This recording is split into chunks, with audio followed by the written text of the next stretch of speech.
Almost 5,000 years ago, humanity was brought to its knees by Erebos, a being known as the genesis of evil. To rid the world of this darkness, four great heroes united. In the end, all of them perished in battle, leaving only one man standing, Kyle, the last hero, who represented human's side. Thanks to his friends' sacrifices, Kyle defeated the incarnation of evil and saved humanity. But that was 5,000 years ago. In the present day, history tells a different story, one where Kyle is completely erased from the record. Everyone is taught that it was Lycinus's sacrifice that brought about the defeat of Erebos, the genesis of evil. This has gone unquestioned until now. The real twist comes when Kyle, reborn in this era, learns of the tale of Erebos' defeat and realizes his name is nowhere to be found. We will follow the story of reborn Kyle, who, after discovering his absence from history, enrolls at Lumine Academy, the hero academy that houses the hero record, determined to reclaim his place in the world. Years have passed since the reincarnation of the hero Kyle, and now the scene is set at the Royal School of Dalan. Inside the classroom, the teacher stands before the students who reminds them of the current era they are going through, which is known as the Age of Heroes. It has been 5,000 years since the hero record first appeared in the world, and the lower world has undergone many changes in that time. For example, the Royal School of Dalan has been chosen to host this year's Lumine entrance examination. The teacher is filled with excitement, confident that among the students, some have the potential to become heroes. He believes that some will pass the entrance exam and one day have their names written in the hero record. Because of this, he urges everyone to pay attention during the lecture.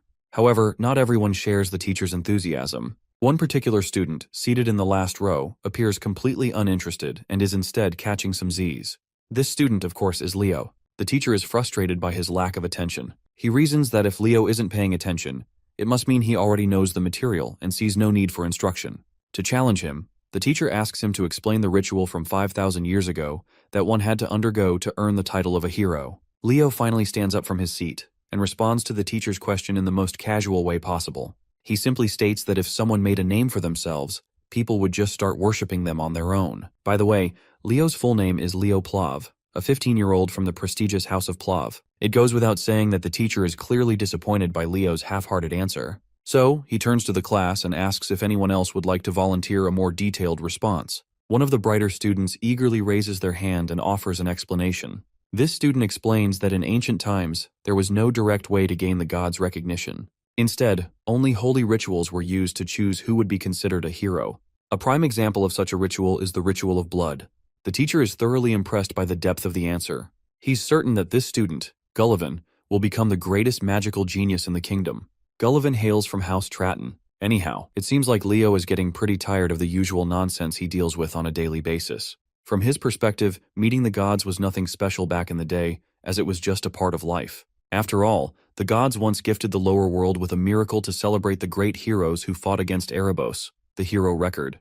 But for some reason, Leo can't understand why he's the only one who's been completely erased from history. No one seems to acknowledge his role, and it's starting to get to him. Later, the students gather around the windows, all eager to catch a glimpse of the Zerdinger clan as they march through the corridor. At the front of the group, there's a lady, Celia Zerdinger, a name that piques everyone's interest and curiosity. An announcement rings out, requesting all students to gather in the auditorium for a mandatory assembly, as the Zerdinger clan is visiting the school. As Leo begins to leave the classroom, Gullivan calls out to him. He asks if Leo plans to try and get noticed by the Zerdingers, but Leo, uninterested, simply shrugs it off. He has no desire to get involved in whatever spectacle this is. He just wants to go home. This nonchalance only fires up Gullivan. He can't believe how casually Leo is walking away from such an opportunity. In order to look just as cool as our boy, Gullivan explains that he himself does not care about Zerdingers either, but he's definitely going to check out Celia, especially since he considers her a fellow rival. Well, we can tell that this is just a lie, as he is definitely looking forward to being recognized by Zerdingers. Later, we find Leo in the dojo, visibly worn out after tirelessly swinging his practice stick. He eventually grabs his sword and heads for the exit. Just as he steps outside, he's ambushed by a woman who charges at him with the force of a runaway train. Leo, though startled, manages to block her strike with his blade. It's clear from their interaction that this isn't the first time these two have crossed swords. They have a shared history, one where such exchanges are far from uncommon. The lady is looking forward to sparring with him after so long, and declares that this match to be his final test before she grants him permission to attend Lumine Academy. As it turns out, this formidable woman is none other than his mother. In an instant, she lunges at him again, and their swords clash once again.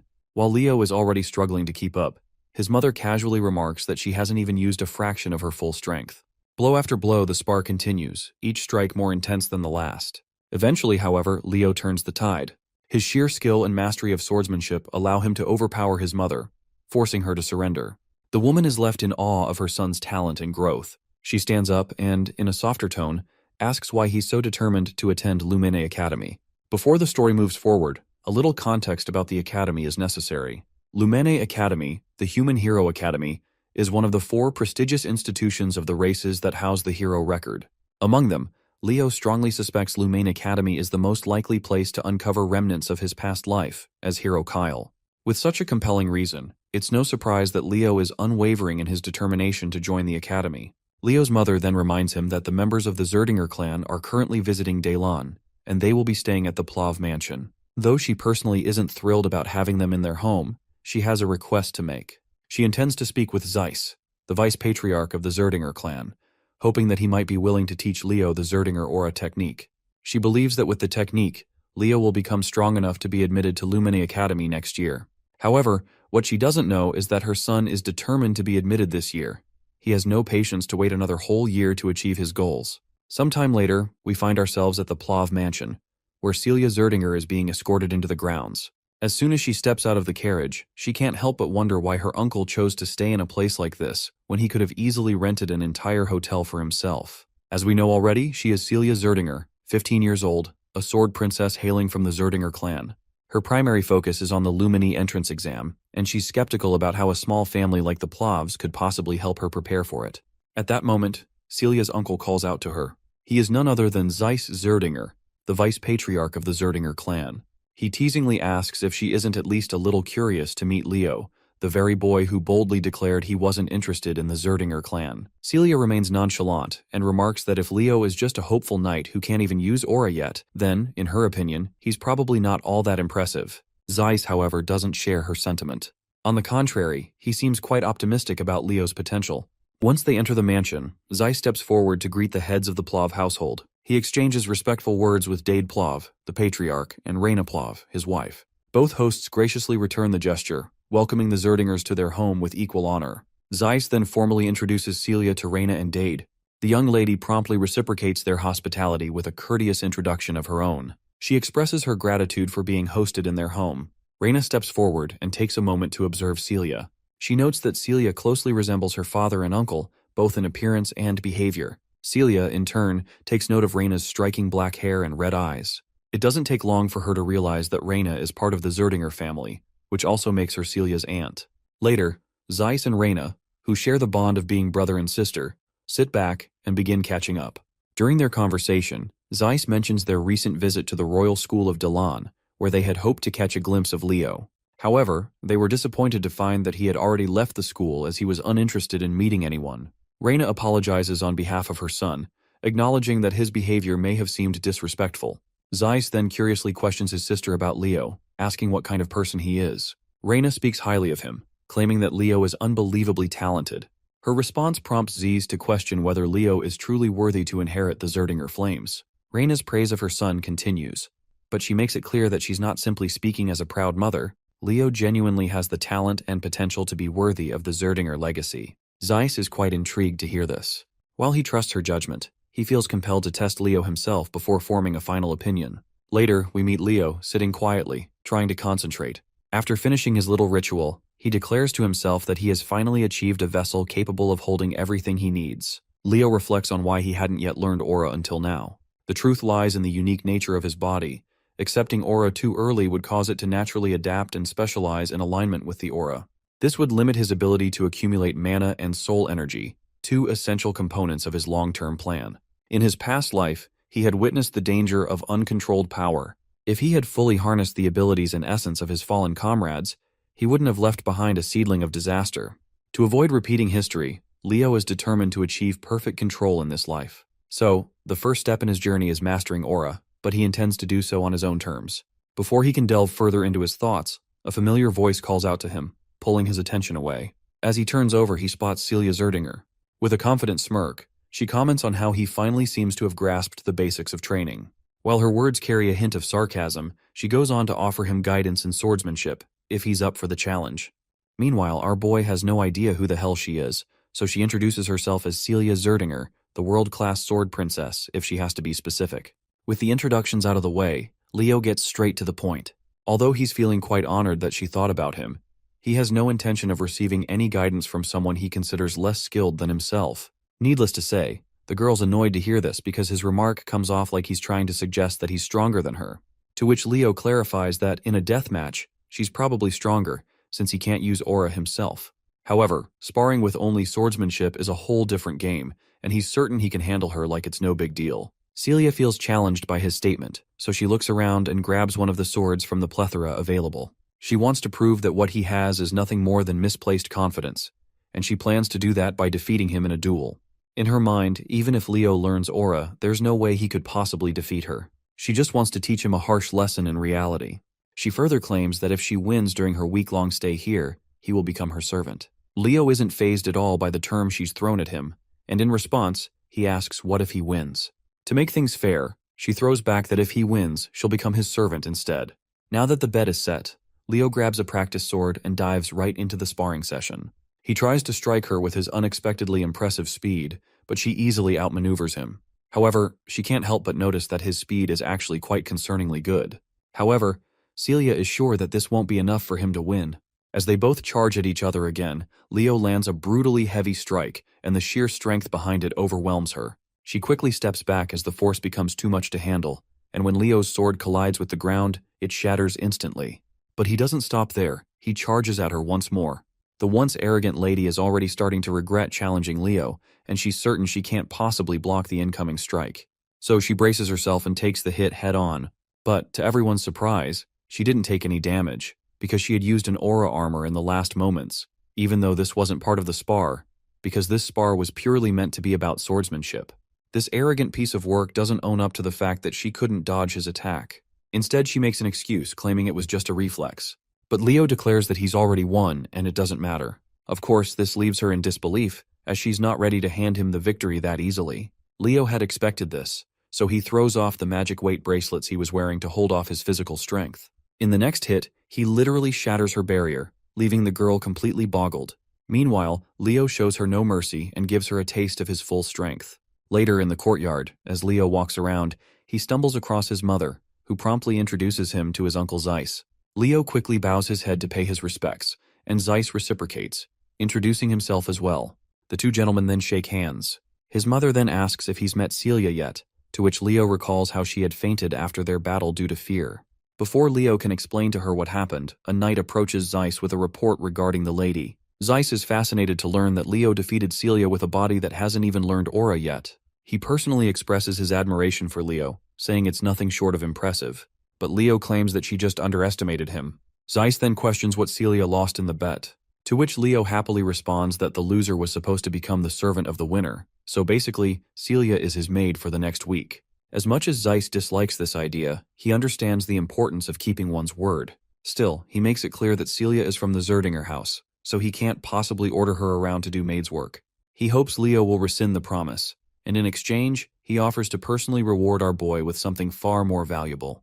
But Leo refuses the offer right away.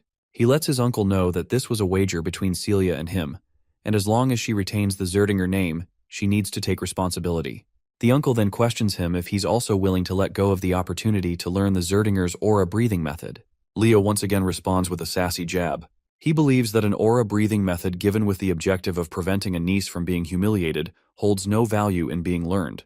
Since Zeiss has no other way around this predicament, he decides to get a little offensive. He questions the boy directly, reminding him that he just declared he would use the direct lineage of the Zerdingers as a servant, and that the Zerdinger aura breathing method is worthless. Leo remains unhinged and unafraid of the consequences about to surround him, simply claiming that what his uncle just said is indeed true. Out of the blue, Uncle's mood softens, and he politely questions our boy if he does not think that what he just declared is impudent and impolite. Leo once again makes it clear that he had no intention of insulting the Zerdingers. He claims that if he were being given the aura breathing technique as a reward for defeating Celia, he would have gladly accepted it. However, he has no intention of accepting it as a bribe just so she can escape the consequences of her loss. You see, if his uncle doesn't want to recognize Celia's defeat, it means they believe she is better than him and simply lost the duel by mistake. But Leo makes it clear that even if Celia had sparred against him in earnest, he still would have won. This leaves Leo's mother even prouder. Her brother is equally fascinated to hear such judgment from Leo. The fact that this kid rejected the offer because he didn't like the way his uncle behaved only highlights how outstanding a child he is. He wishes that a child like this were a Zerdinger.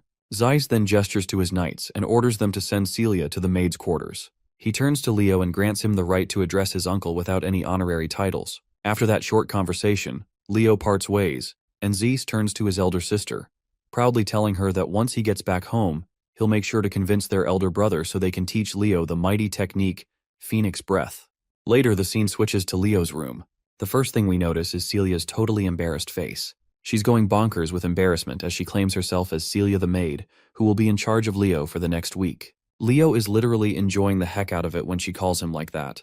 Who could have imagined that her usual fancy style would actually suit plain maid clothes so well? And this dress just looks like fire on her. Celia seems annoyed by the way he's praising her, as she knows all too well how beautiful she is. Leo apologizes, as he wasn't intending to offend her with his words, but he admits that he had a certain friend who praised beauty way too much, and that habit must have rubbed off on him. He recalls how that particular friend used to say that the beauty of eternity is unparalleled, and if peace ever returns to this world, he'll spend the rest of his life spreading beauty to everyone. The friend he's talking about is none other than the dwarven master smith, Dueno. Suddenly, Celia's eyes take note of the book Leo is reading, and she curiously inquires about it.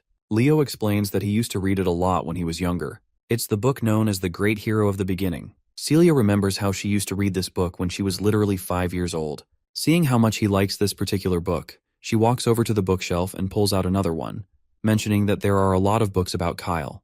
In response, Leo claims that many of the great achievements in history are difficult to attribute to any single hero.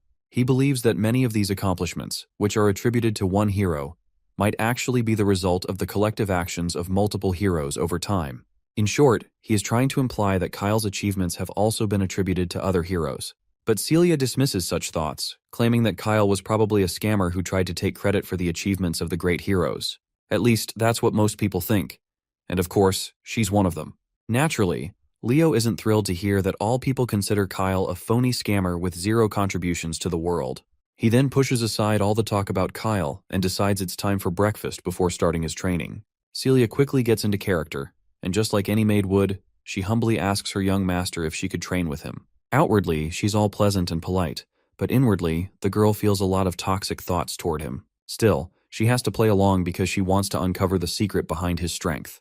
Leo promptly starts walking toward the training hall to fulfill her request. A while later, we see an exhausted Celia on her knees, breathing heavily. After this first round, Leo gives his feedback. During fighting, when her stamina reaches its limit, her reaction speed slows, and more gaps appear between her movements. And when that happens, she leaves herself open, and the same happens with her right now. But Celia isn't sure that abusing her body like this is actually helpful for training. Leo responds positively, because he thinks that young people these days are just too weak. You see, compared to the past, aura techniques have developed considerably, and that must be why people stopped caring about body training as much. Aura allows one to enhance their body strength, and if you train your body, the aura is also enhanced as well. The girl simply doesn't want to be labeled as weak, so she gathers her guts and stands up for another round. Before diving in, she warns Leo that he better stop underestimating her. But her reckless charge backfires when Leo just flings her away with one swing, and she crashes to the ground. At this point, she's just frustrated after taking one humiliating defeat after another. Leo then offers her a bracelet, which she quickly extends her hands to grab. Little does she know this bracelet is imbued with weight magic, making it insanely heavy. Meanwhile, Leo flashes a sinister smile as he reveals his sinister intentions. He apparently plans to make her train while she wears this bracelet from this point onward. The next day, we see Zeiss also watching them both train. After seeing how much Celia is struggling, the uncle is sure this is going to be a good experience for her. Before going to Lumen, it might be good for her pride to crumble at least once. He then calls out to Leo and gives him some good news that he's thinking of asking the Patriarch to allow him to inherit Phoenix Breath. The mention of Phoenix Breath catches Leo off guard because, as far as he can recall, that's basically the Zerdinger family's origin for the aura technique. He's heard that only people who are recognized within the family can inherit it. Celia also raises her opinion that her father won't allow it that easily. But it looks like Zeiss has figured this much out already. He proposes a condition to Leo. If he passes the Lumeni entrance examination, he'll be allowed to learn the technique. Of course, this remark doesn't sit well with Celia because, in her eyes, Leo is just a brat who can't even use aura. And since the Lumine entrance examination consists of actual fights, it's going to be very dangerous for him. Well, Leo doesn't shy away from claiming that he doesn't have any real fight experience. But we all know that's only the case if he doesn't take his previous life into account. Zeiss awaits for Leo's opinion, to which our boy quickly agrees, as long as his parents are okay with this decision. A week passes by and the day of the Lumine entrance examination finally arrives. When they see the prominent figure of Celia Zerdinger among the participating students, everyone is in awe. Meanwhile, Celia throws a jab at Leo, asking if he's feeling nervous. It looks like after spending so much time being a personal maid, Celia has lost herself in the character because she's still referring to Leo with the master title. As they stand there, Gullivan's unmistakable voice catches their attention. He's actually here to see Celia, but he's a little shocked when he notices that Leo is with her. This piece of work throws shade at Leo since he believes that our boy does not belong here, since he doesn't even know how to use aura. At the same time, he tries to greet Celia politely. However, the poor guy is totally ignored by the duo like he doesn't even exist. He gets awkward and tries to remind Celia that he's Gullivan Tratton and he had greeted her when they met last time. But to Gullivan's dismay, Celia doesn't recognize his name and quickly grabs Leo's hand in order to leave the scene. Suddenly, they're called by someone else. It's actually two siblings gracing the scene. The taller one is Abad Llewellyn, hailing from the Llewellyn family, and he's 16 years old. And the shorter girl beside her is Chelsea Llewellyn, 14 years old, and she shares the same family name. While Celia seems to recognize these two, Leo has no clue who they are. Celia explains that they're the Llewellyn siblings, hailing from the same heroic lineage of the Lordran Empire, the children of the Llewellyn family. Celia is particularly fired up because she's not thrilled to see these two. She warns Leo that the Llewellyn siblings will be partaking in the exam with them, so they absolutely can't lose to them. She definitely can't have the Zerdinger clan lose to the Llewellyn family. But this isn't really Leo's concern, after all, he's from the Plov family, not Zerdinger. Anyway, when the two greet Celia, she doesn't have any reason to decline their greetings and reciprocates the gesture. She also makes sure to introduce Leo from House Plov, a noble family within the kingdom of Dalad. Hearing that Leo doesn't have a fancy title attached to his name, Abad Llewellyn dismisses him as insignificant. The two siblings promptly twirl around and proceed to walk away, throwing out the warning that they'll surely be in the top spot.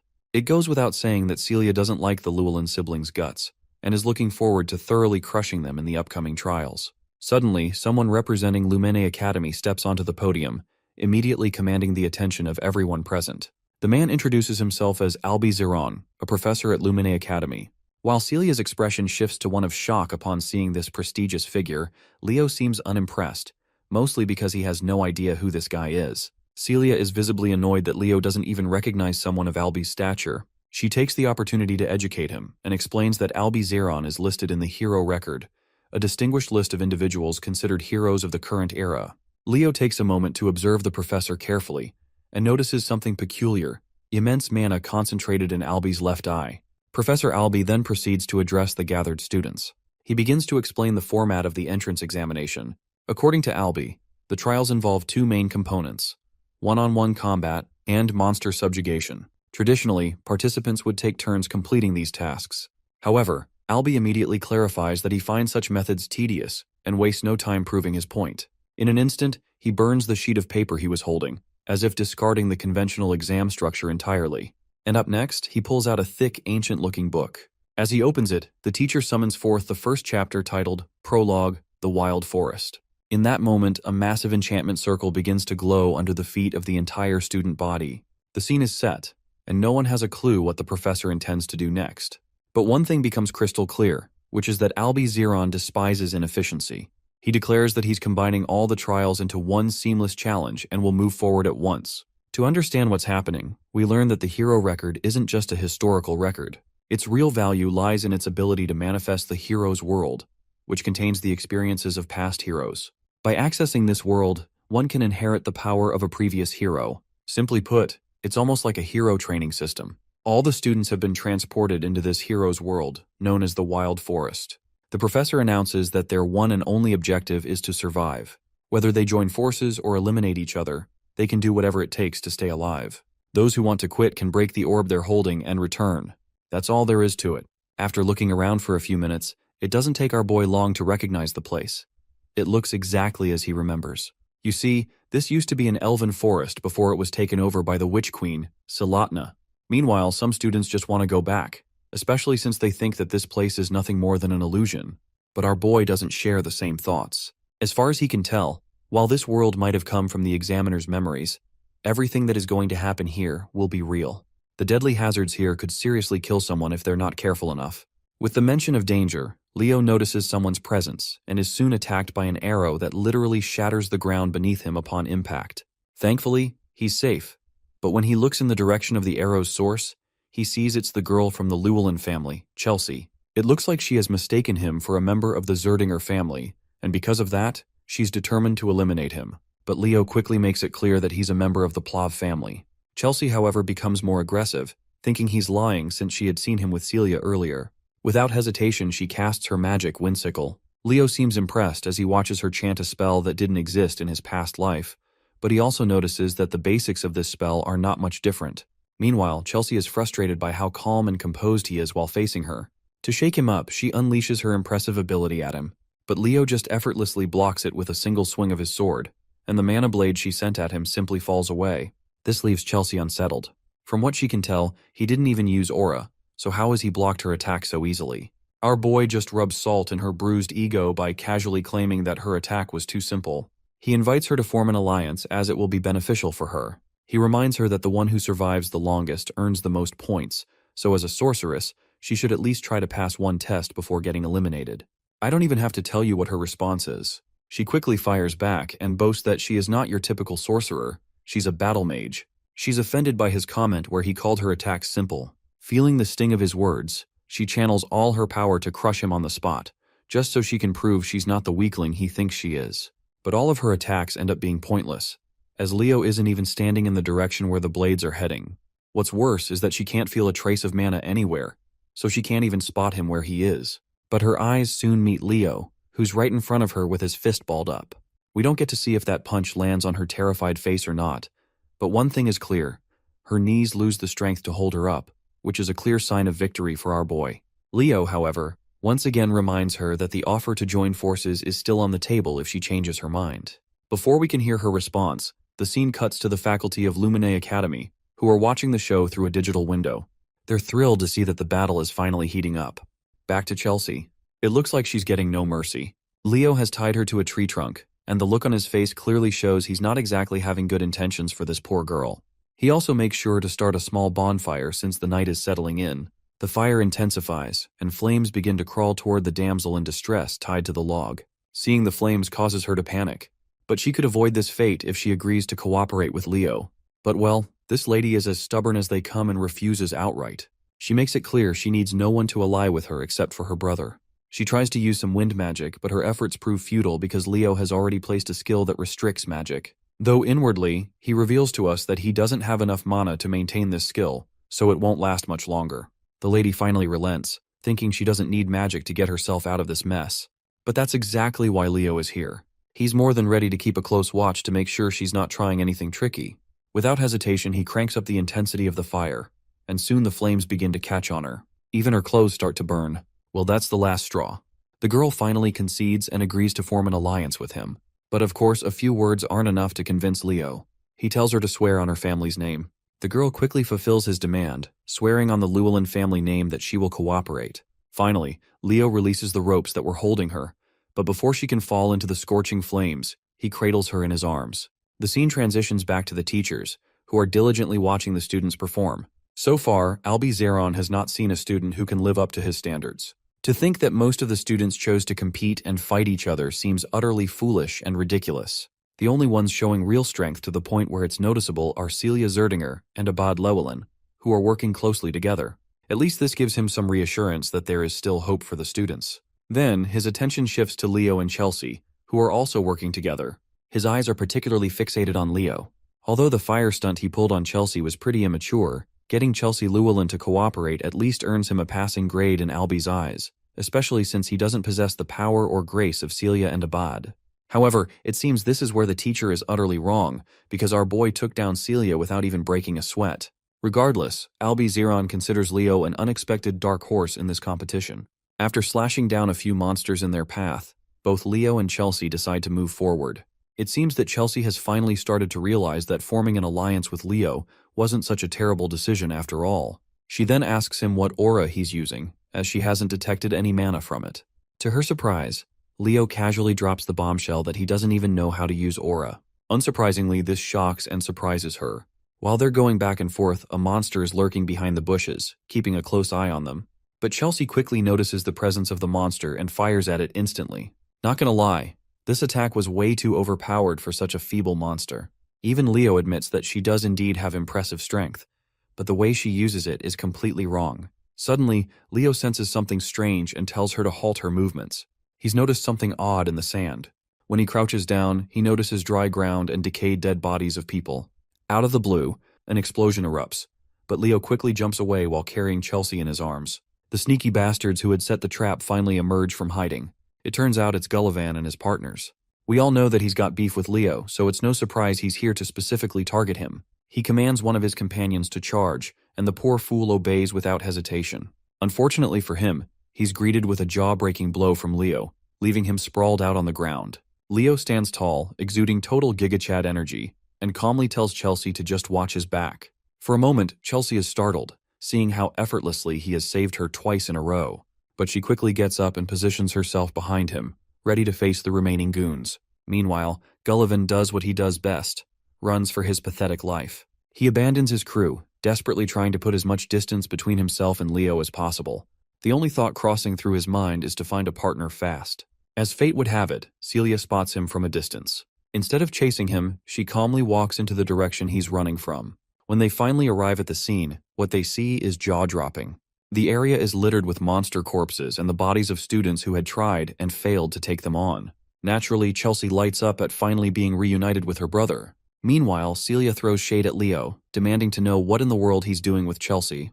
Leo proudly claims that it was his decision to form an alliance with her. Celia, however, finds it hard to believe. She would rather believe him if he had claimed to see a cockroach doing backflips than believe he managed to convince Chelsea the stubborn goat to form an alliance. To this, Leo casually and sinisterly claims that he simply convinced her. His wicked grin unsettles even Celia, who begins to wonder what exactly he might have done to convince her. Anyhow, our boy moves to help the students he just knocked out back to their feet. Seeing this, Abad questions why Leo is helping their opponents. Our boy quickly clears the air that there's no need to fight among themselves. Instead, sticking together to defeat the challenges of this world is a much better idea than fighting selfishly. Since Abad and the others seem clueless about what challenge he is talking about, Leo draws their attention to the nearby decayed corpses, hinting at a bigger issue. Seeing the corpses on the ground, one of the students comments that it looks like their moisture has been drained.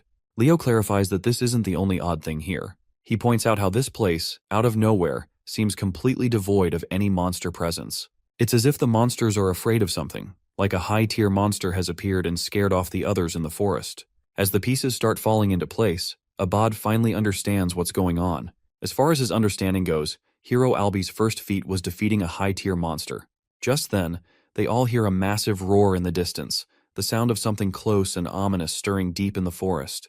The roar fills the air with tension, a clear sign that the monster has finally decided to reveal itself. Meanwhile, Gullivan stumbles through the forest alone, holding a torch in his hand.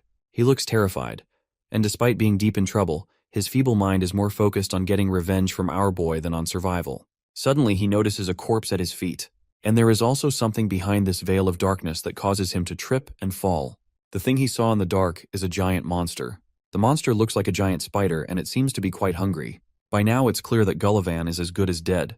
Let's explore what's happening with Professor Albi and the students. It turns out that a staggering 500 students all failed the exam. The real problem is the fact that the selection process requires the selection of at least 100 students, but there are only 50 of them still left in the test. Instead of forcing himself to pick, the professor believes that he's only going to select suitable candidates that meet his expectations. After all, the headmaster put him in charge knowing that he would pick the cream of the crop. Albi is a believer in discovering heroes in the time of great difficulty.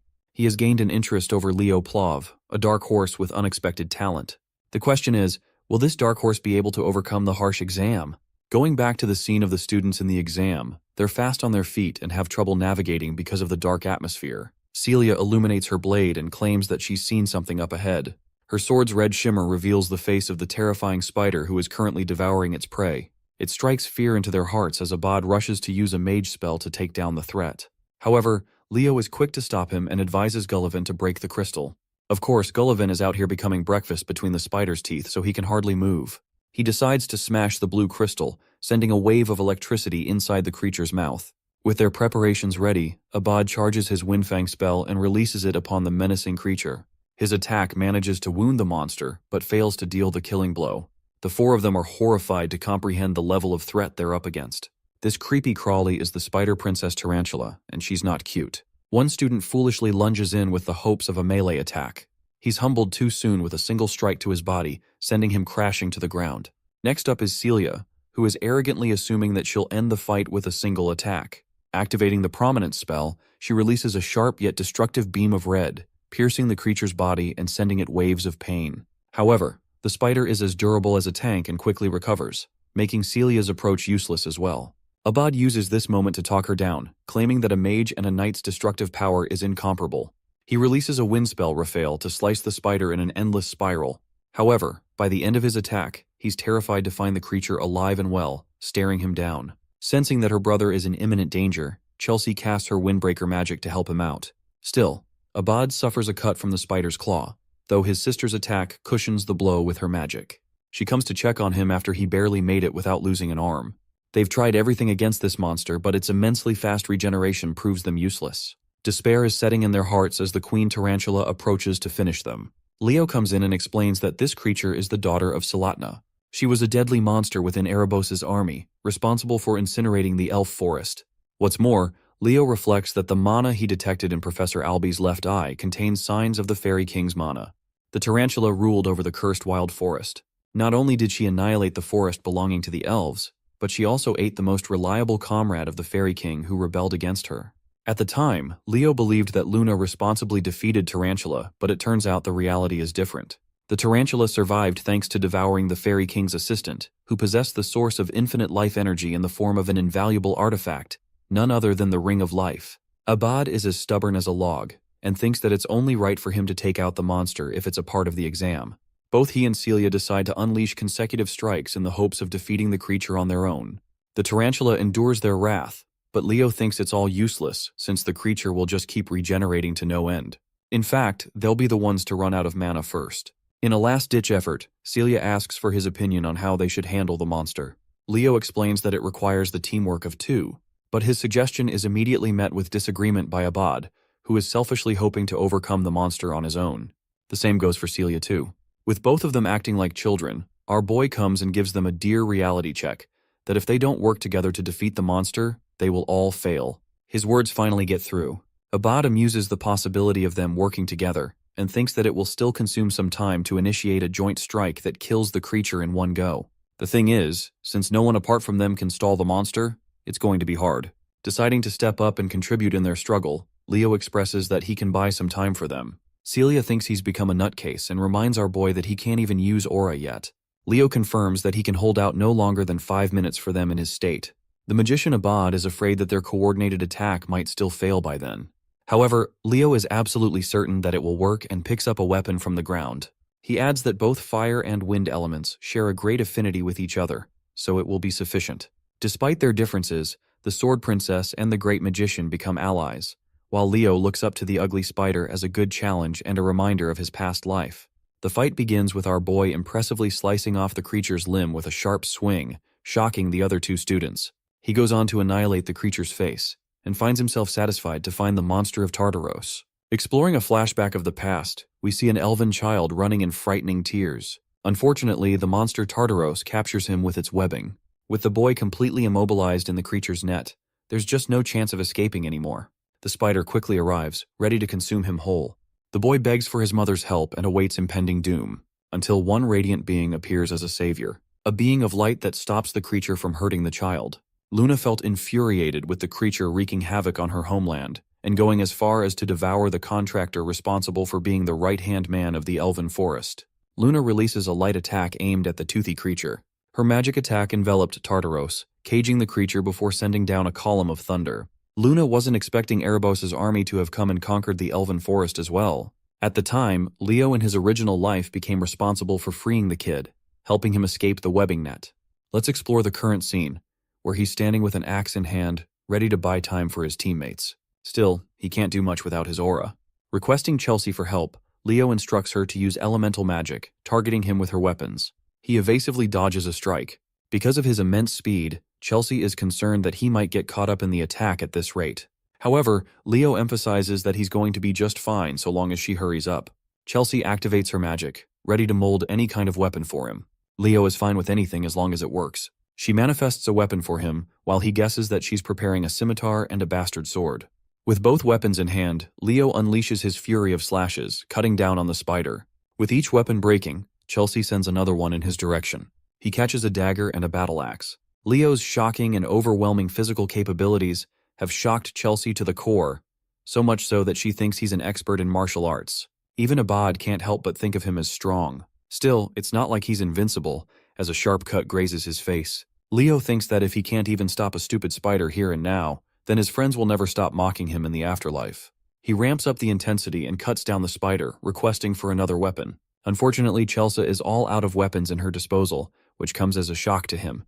Thankfully, however, Celia has already finished preparing her ultimate strike. She unleashes a roaring spiral of fire, incinerating the creature and defeating it at once. The ring of life drops is cleared from its body, and the monster is subjugated at last. Celia drops to the ground, thankful that everything is over now. Still, she can't help but focus on Leo's inhuman performance to hold back Tartaros for 5 minutes. Celia tries to praise him, but Chelsea is even faster with her words. She's become his #1 fan and thinks that his performance just now was comparable to the heroes of the legends. Leo doesn't think much of it, but this chick is going crazy for him as she wants to become a battle mage specialist.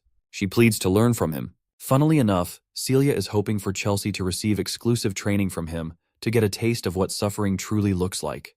Anyway, our boy proceeds to grab the Ring of Life, which manifests Prince Silid as a fairy.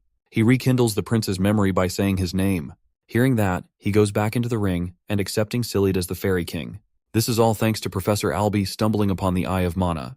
The countdown for the testing ground is starting. Clearing Taste Stage has earned them the reward of the Fairy King's pledge. Before they're transferred, Leo recognizes someone from his past life. Fast forward to Kalian Badian, the principal of the academy, who is reviewing the exam report of the Western Territory.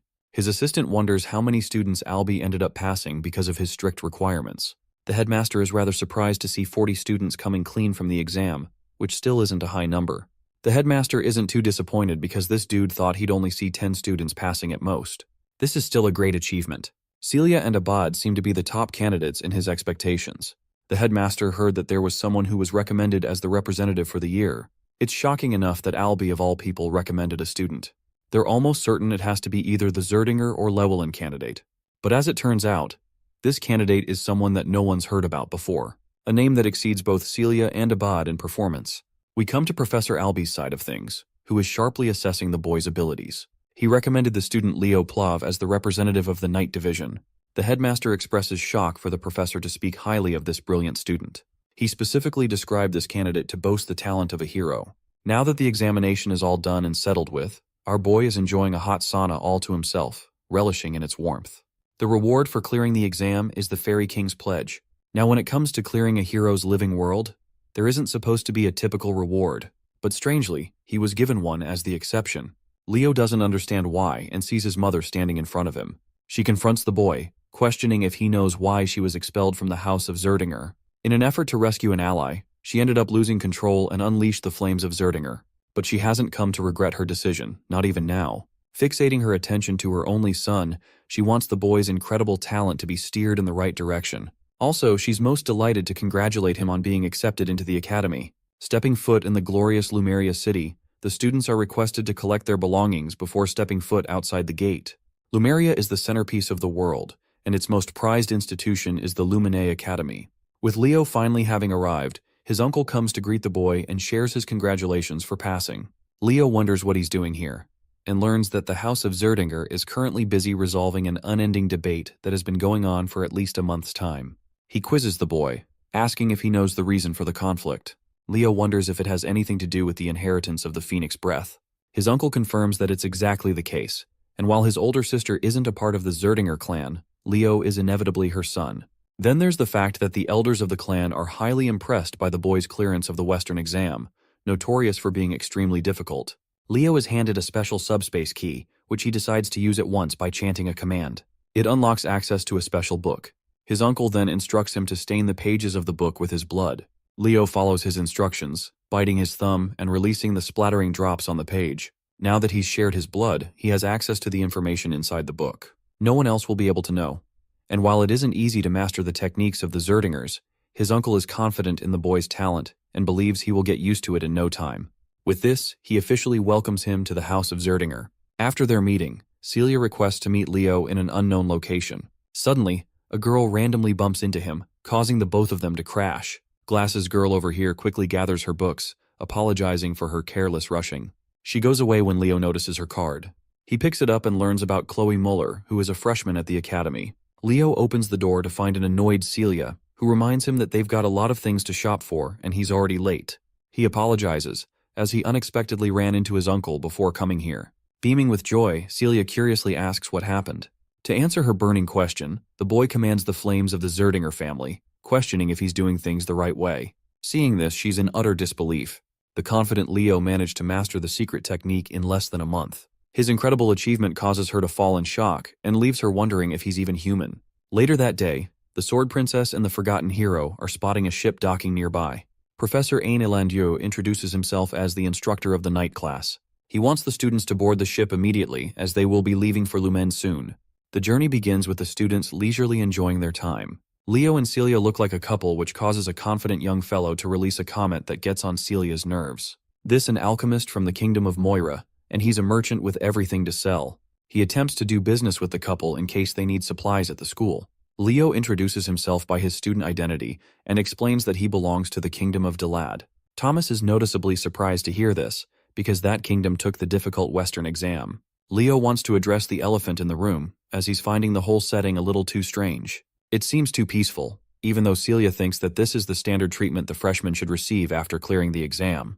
The boy turns his attention to their instructor, while Thomas agrees with Celia's understanding of the situation. All of a sudden, the ship shakes as a gigantic tentacle rises from the ocean. It nearly crushes Thomas, while the rest of the students are begging for their instructor to intervene. Casually sipping his wine, their teacher mocks them for ever even asking for help. He reminds them that the students of the Lumen Academy are expected to perform their best in the time of danger, so this is a challenge for them to overcome on their own. They're up against the ugliest of the uglies. A giant kraken stares down at the students. Even in this tense situation, the Forgotten Hero maintains his composure and slices the creature's tentacle with his blade. Celia's also doing fine on her own. Experiencing the fiery attack of the Sword Princess, the kraken reacts with a water spray, causing Celia to get drenched. The monster grabs Thomas, who's shouting his mouth off. Seeing this, both Celia and Leo come rushing full speed to slice the creature down. With the alchemist's greed, he offers his shock. He was expecting the Sword Princess to do well on her own because of her reputation, but he wasn't expecting another student to be just as fierce. Poor Thomas nearly gets crushed by a frozen tentacle and shouts at the person who could have killed him just now. Chloe, the glasses girl that bumped into our boy, is commanding ice magic and holding the monster off on her own. She talks down on the alchemist, who is needlessly becoming a burden in the fight instead of staying behind. Thomas confesses that people like her don't give a damn about those weaker than them trying to help. With another piece of tentacle crushed, we get to see the dynamic duo of Abad and Chelsea rising to the scene. They're still not done with their rivalry between the two clans. Still, the battle mage has her eyes set on our boy despite being enemies. With numerous monsters in the lake teeming on their way to the academy, the instructor thinks this is the perfect welcoming party for the freshmen. Enjoying his wine, he comments on the top performers: Chen, Celia, Abad, Chloe, Walden, and finally Duran, Moira. The captains of each region are performing excellently against the threat. However, beyond them is a student that has overshadowed their performance. An unknown freshman with no commanding dominance in any region. His swordsmanship is the definition of perfection, and he's reacting as if he's predicting every attack. The instructor is glad that he's going to see the boy unleash his full potential in his classes. Anyway, the useless alchemist is quick to run out of his potions as they finally arrive at their destination. Hopping off from the ship, the instructor expects the students to get used to the monster treatment, since they're going to deal with it a lot. It's time to explore the glorious entrance hall.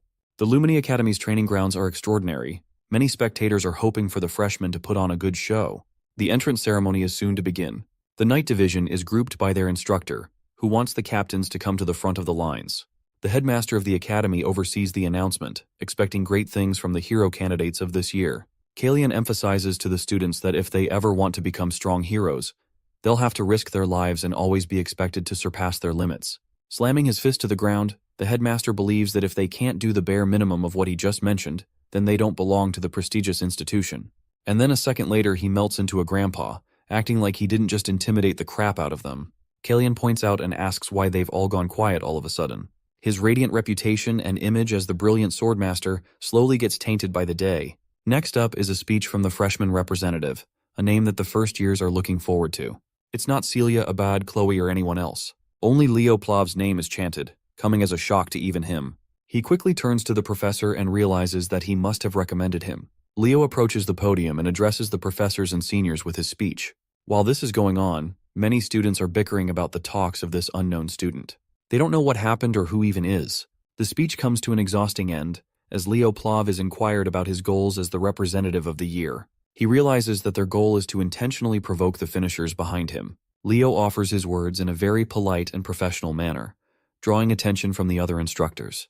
They think it's going to be a very reserved ceremony, until our boy goes crazy and openly declares that he's ready to accept any of them challenging him for the position. This hostile and bold announcement provokes the top rankers, but Leo doesn't really care about who it is he has to go up against.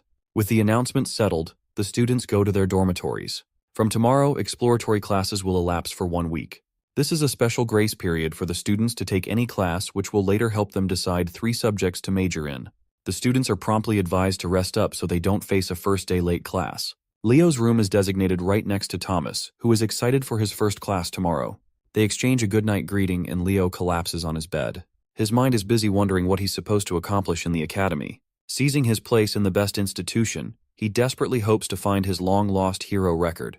The next day at the cafeteria, Thomas wants to share a seat with our boy who doesn't really care and approves the request. Leo receives an annoyed visitor, someone he isn't familiar with.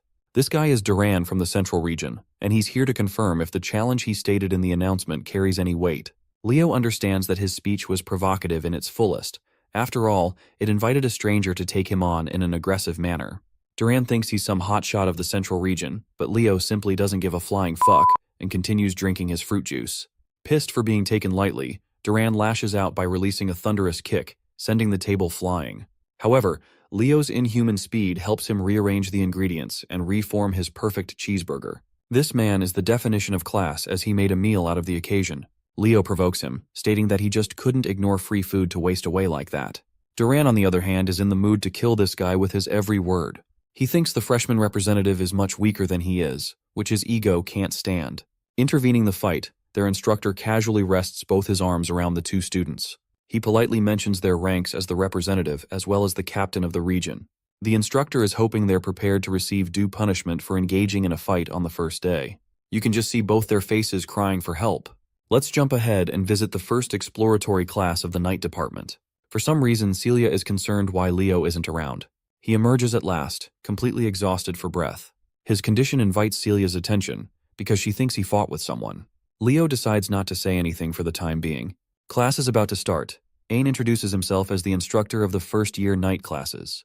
Thomas notices that Duran is on bad terms with Leo already, while their teacher Ain talks about the 3 main powers derived from mana. The first being magic energy, the second is soul energy, and finally we have aura. Of the 3, aura is deemed the most difficult to handle. Celia adds that it's because aura requires losing mana fluidity during the conversion process. Her answer is spot on as magic and soul energy tend to use mana in its natural state. But aura, on the other hand, absorbs the mana and converts it to suit the body. He demonstrates what an aura looks like and wonders if any of them knows how to use the processed aura from their bodies. Collecting her thoughts, Celia fails to come up with a reasonable answer. The freshman representative breaks his silence and explains that utilizing an aura's power requires the burning of mana. He's reached the right conclusion as pointed out by the instructor, which then makes him ask about the most crucial aspect of the process of burning mana. Leo quickly responds, stating that it is stamina. Impressed by the boy's understanding of aura, Ain asks if he's ever studied the concept before. Turns out he hasn't, which is yet again another impressive feat. A person who hasn't even studied aura somehow extensively managed to grasp its true essence. Deciding to put an end to the theoretical explanation, Ain thinks it's about time they do a little exercise. Using his aura, he casts a wave-like platform called the Aura Step. This fundamentally relies on concentrating one's aura power into their legs. Ain descends to the ground and excitedly mentions that the applications of aura are practically endless. Some of the other students experiment and spar with each other, while Celia teases our boy. She's ready to teach him how Aura Step works, so long as he calls her sister. Leo doesn't feel the critical need for her help, as he's fine with knowing the principles of aura. Noticing Duran on the side, the instructor thinks it's a good time to address the commotion scene in the cafeteria. Some students like Chelsea don't know what happened, and Thomas strokes her curiosity even more with his commentary. Both Leo and Duran are called to the front by the instructor. First, Ain confronts Duran and asks what ticked him off so much. After hearing Duran's dismissive reply, the instructor decides to offer the perfect suggestion. He wants the Central Region captain to square off against the freshman representative in a running competition, all to decide the student fit to lead the class. Ain outlines that both students are openly allowed to use their aura without any restrictions stopping them, which seems like the perfect advantage to Duran. The day of the competition is here. Thomas, being the expert businessman, is busy hosting a betting system. The first contestant is the genius of the House of Moira and the master of the lightning aura, Duran. Facing him is the dark horse without a special background. A man who leaped ahead even the captains of the regions and became the freshman representative, Leo Plav. The students are expecting great things from the freshman representative. After all, they're extremely underwhelmed to find that he can't even use a simple move like Aura Step. They all think his position is unwarranted, and someone like the captain of the Central Region is more fitting for the role of a representative. Realizing that it's the perfect moment to start, Ain lays out the rules. The first to hit the finish line will win, and their opponent will have to accept the results of the outcome without fail. The race is about to begin. Even Celia thinks this competition is a stretch for Leo to win. Duran specializes in speed, not to mention his blazing fast lightning aura. Even against those odds, Celia is hoping for Leo to subvert everyone's expectations by pulling the impossible. As soon as the professor yelled go, the racers blasted off. Duran Moira cloaked himself with a lightning aura, confident that his speed would leave Leo in the dust. With impeccable running form, our boy was unfazed by the weak trash talk near the starting line. As the crowd expected, it looks like the cool representative of the Central Region is going to make quick work of the track. On the other hand, the freshman representative is lagging behind. Leo started infusing a bit of aura into his feet to kick it up a notch. The audience quickly labeled him a bastard who scammed his way into getting the representative role. In the midst of the crowd, which unanimously opposed him, a lone flower is cheering on Leo. Chelsea Llewellyn's passionate shout of support stood out. Focused on crushing the opposition, Duran continuously lived up to his family's signature attribute. He really is lightning fast. Seeing him cross the halfway point in such an inhumanly short amount of time got Carr worrying about his buddy.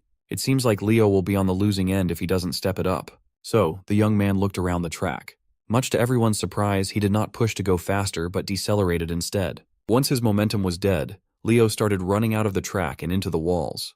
While it's true that Celia Zerdinger believes in him, there's just no logical explanation for his actions. He looks like an idiot. As everyone watching was puzzled, confused, and lost, Leo was focused on increasing the aura density in his feet.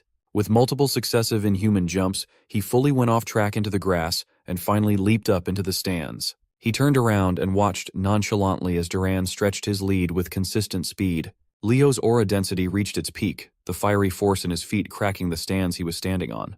With one powerful leap, he launched himself back into the track with immense momentum. It was so staggeringly impactful that the jump left a small explosion in his wake, distracting Duran for a moment. From that explosion, Leo came lifting off like a red meteor blazing through the rest of the track. The cheeky devil even taunted his opponent as he flew past Duran, calling the arrogant brat a slowpoke. The speeding meteor quickly reached the finish line. His graceful landing was a sight to behold. Duran watched a few meters away, dumbfounded. His lightning cloak has been banished. This is a clear and utter L. Leo craned his head back and confidently smiled. He won, but the damage in the stands was quite heavy. It was worth it, though. The crowd, who was talking smack just a second ago, was bewildered. They knew that whatever they just saw was no joke. As far as they know, Duran is the fastest among first-year students. To think that anyone would beat him is just absurd. Moreover, he lost to a kid who hasn't properly learned aura yet. Among everyone in the crowd, one of the few that caught what Leo truly did was Celia. She knew that he didn't use aura step. What he showed was a full-blown phoenix step. Since Leo won, Carr and Chelsea were brimming with joy, full of compliments for their friend. The professor quietly deliberated what he had just seen. Duran used his specialty, lightning aura, and increased his speed. That was already expected, but the speed that the boy displayed was still mind-blowing. Meanwhile, Leo Plav was significantly slower in the traditional sense, but he was far better at handling aura. He gathered and focused his fire aura on his feet to blast off. He created a single formidable aura step in the process of doing so. It was a flawless application of a simple concept. Being the sportsman that he is, Leo came up to Duran and offered his hand while telling him that it was a good match. He even admitted that if this was a long-distance race, the results would have been different. Still salty about his loss, The brat refused to shake his hand, and even bumped his shoulder out of the way.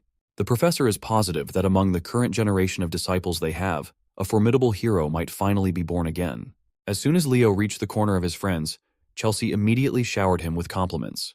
He was so cool that she expressed her desire to train with him. Carr asks Celia why Chelsea is so into Leo and not him when the answer is so blatantly obvious. Since the class was over, Carr invited everyone to the cafe, even offering to treat everyone. Leo apologized as he couldn't tag along for leisure. Without saying another word, he quietly walked away from his clique. When asked where he was going, he simply answered that he was going to listen in on summoning classes. Confused, his friends asked why a night student would sit down in a summoning class. As usual, the reason is for research purposes.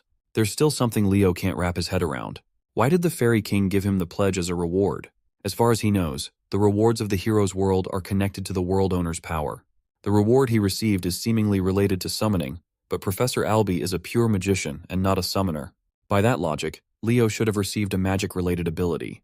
Furthermore, to make contact with a fair, one must go to Fairyland.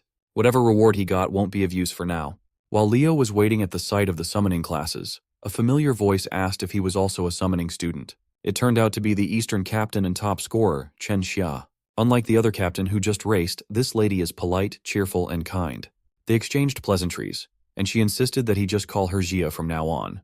She was sure that Leo was a student of the Night Division, so seeing that he also had an interest in summoning was very unexpected. He asserted that he's simply interested in spiritualism. If that's the case, then they are going to see each other more often in a lot of classes. When asked what spirit she made a contract with, Xia summoned a beautiful water sprite out of thin air.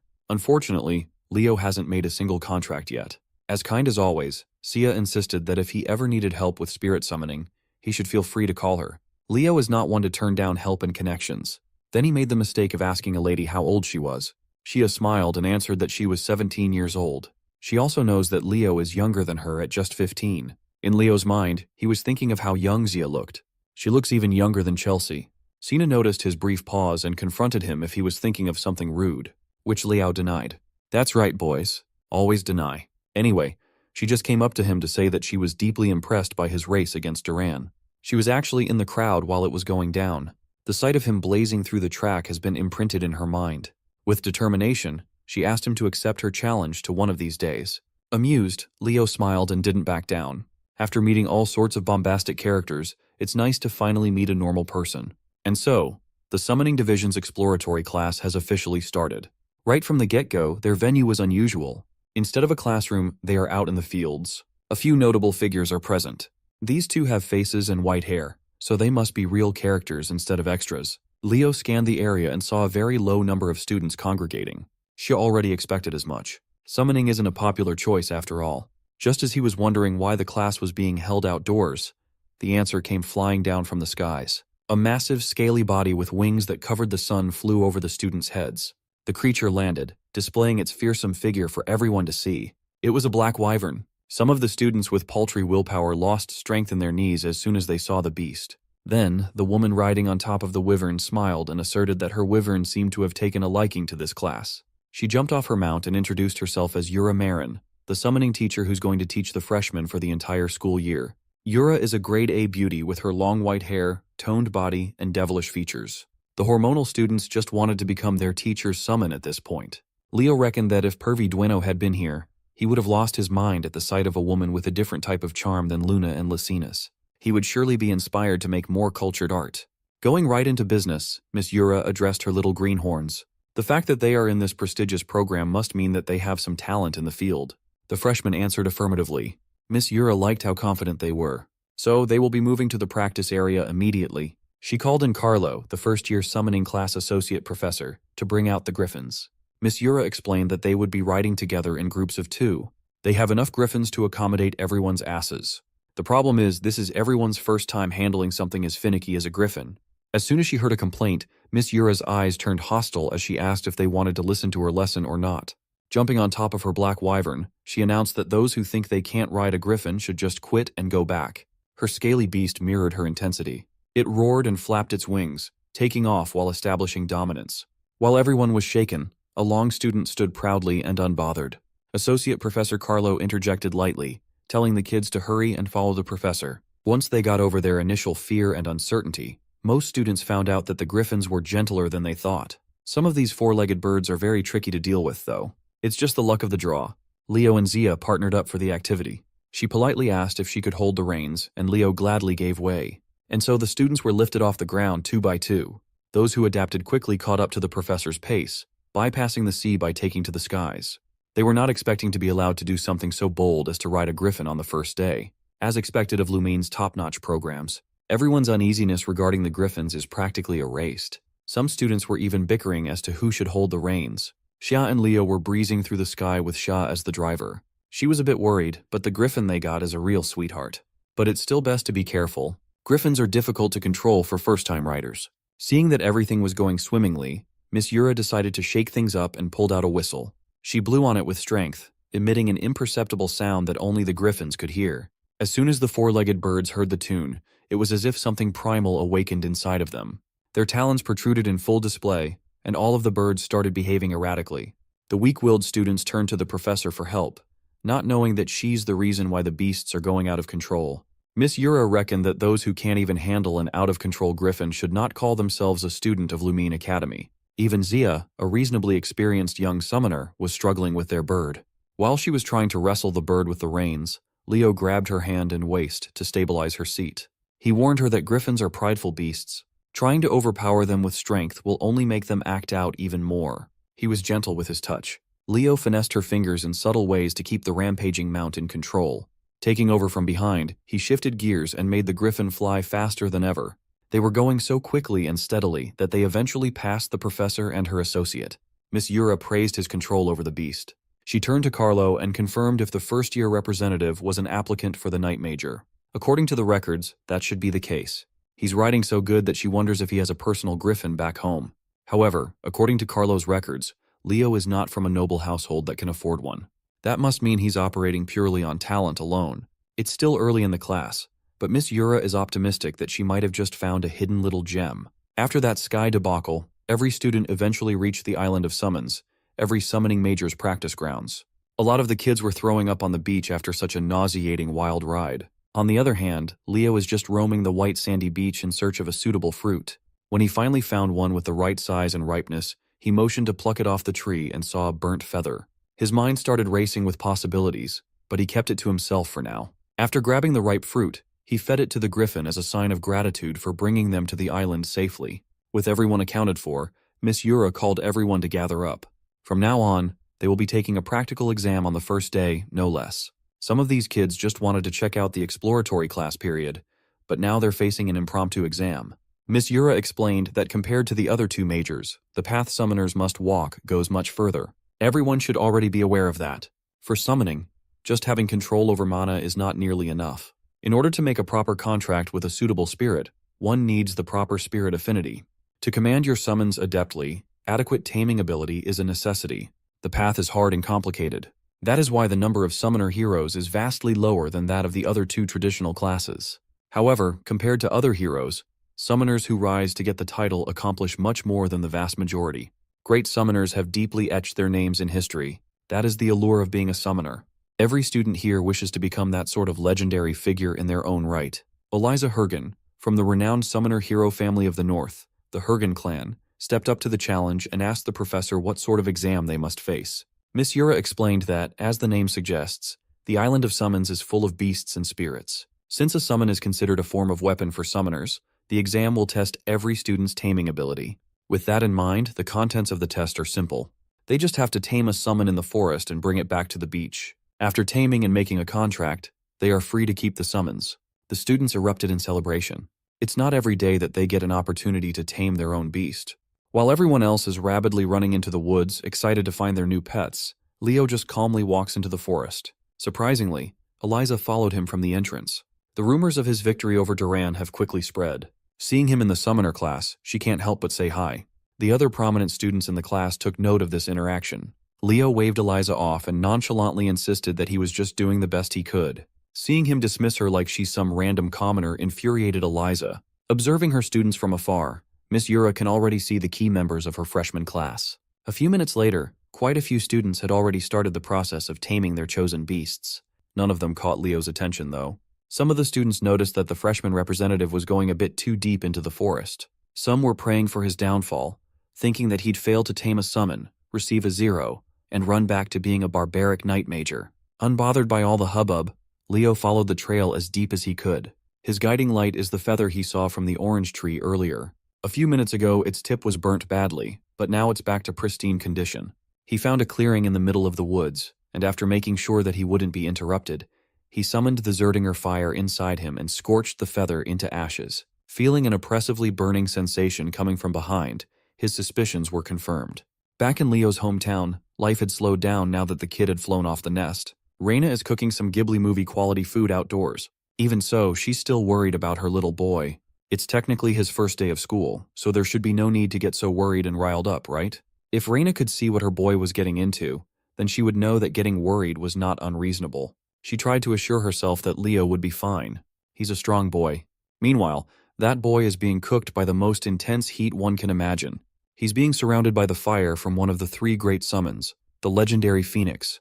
With a voice that commanded flames, the Phoenix was confused to see a mere child using the flame of Zerdinger. The legendary beast only showed up when smelling Reina's flame.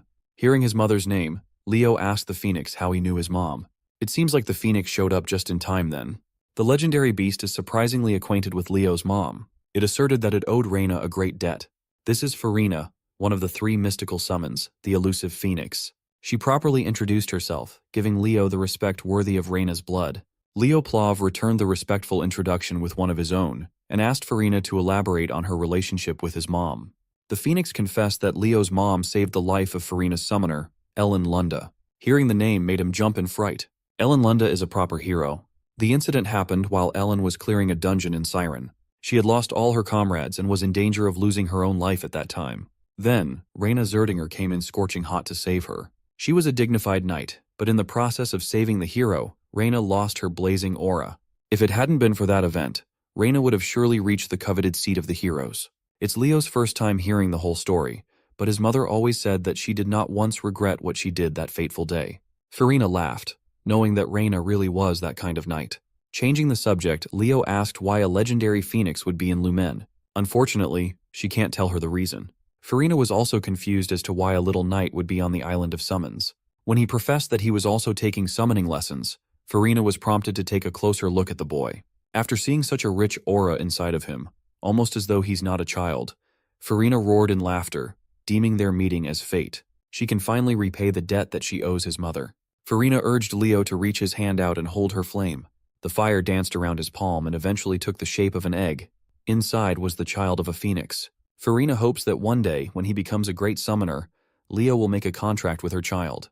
It's unfortunate that the summoner was arranged to receive the egg, but Farina prefers Leo. When the young man asked if it would be possible to hatch and tame it now, the phoenix almost dropped to the ground in surprise.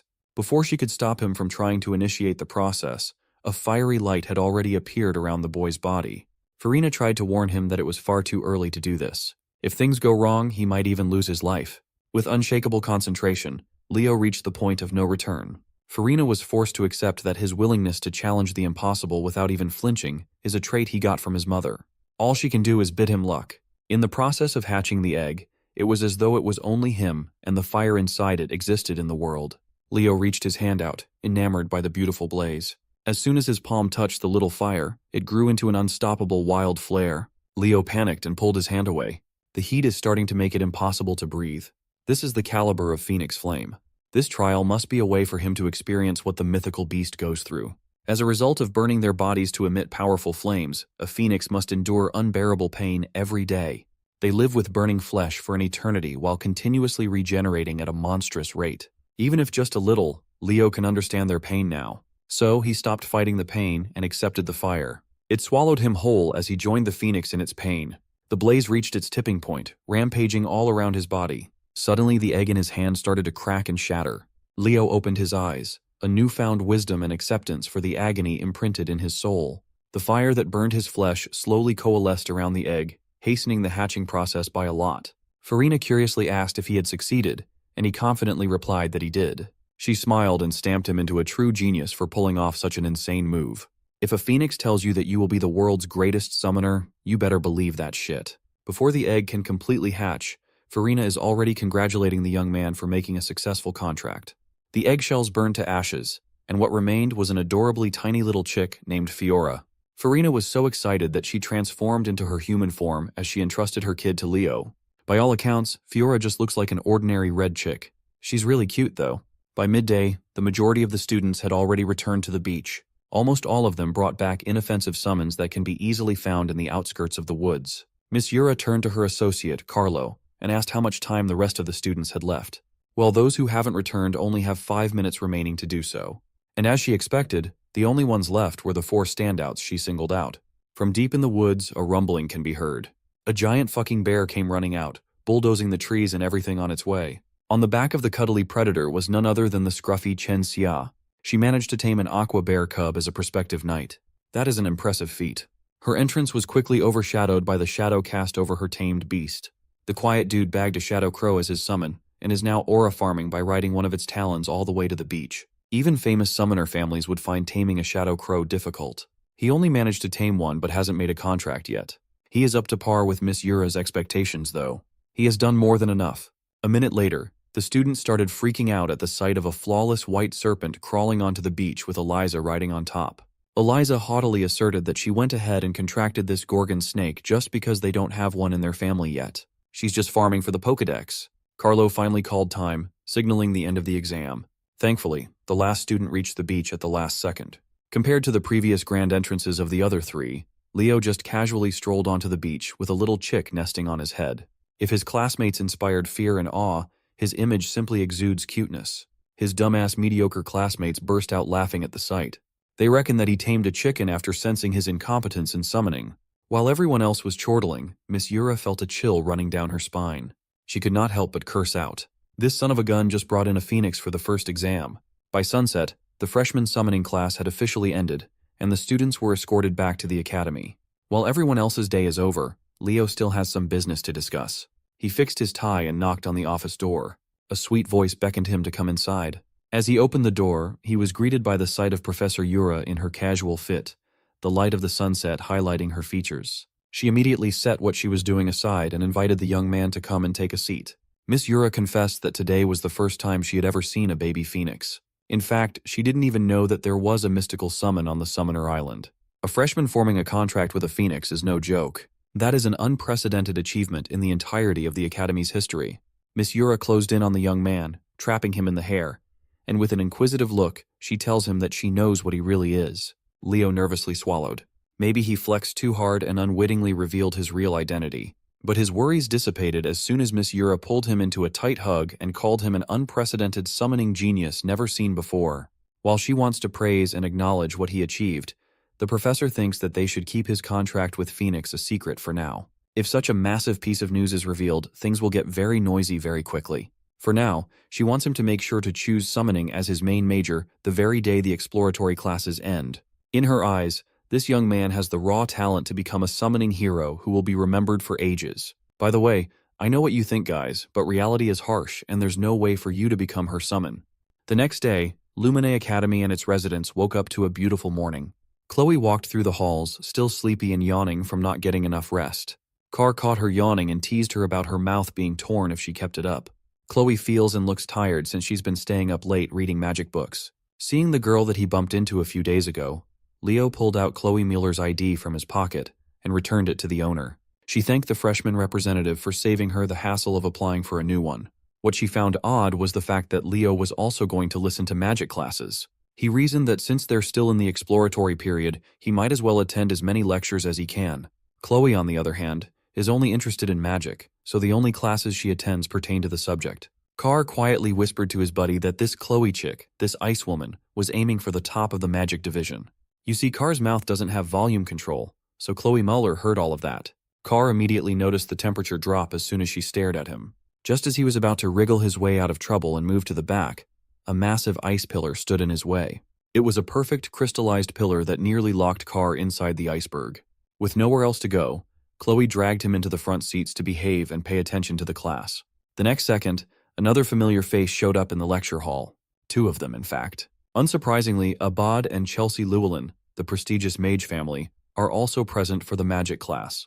Suddenly, the door swung open and the atmosphere of the entire room shifted. As soon as he walked into the door, he effortlessly commanded everyone's attention. As he walked into the podium in front of the class, the girls started blushing and murmuring just how handsome their magic professor was.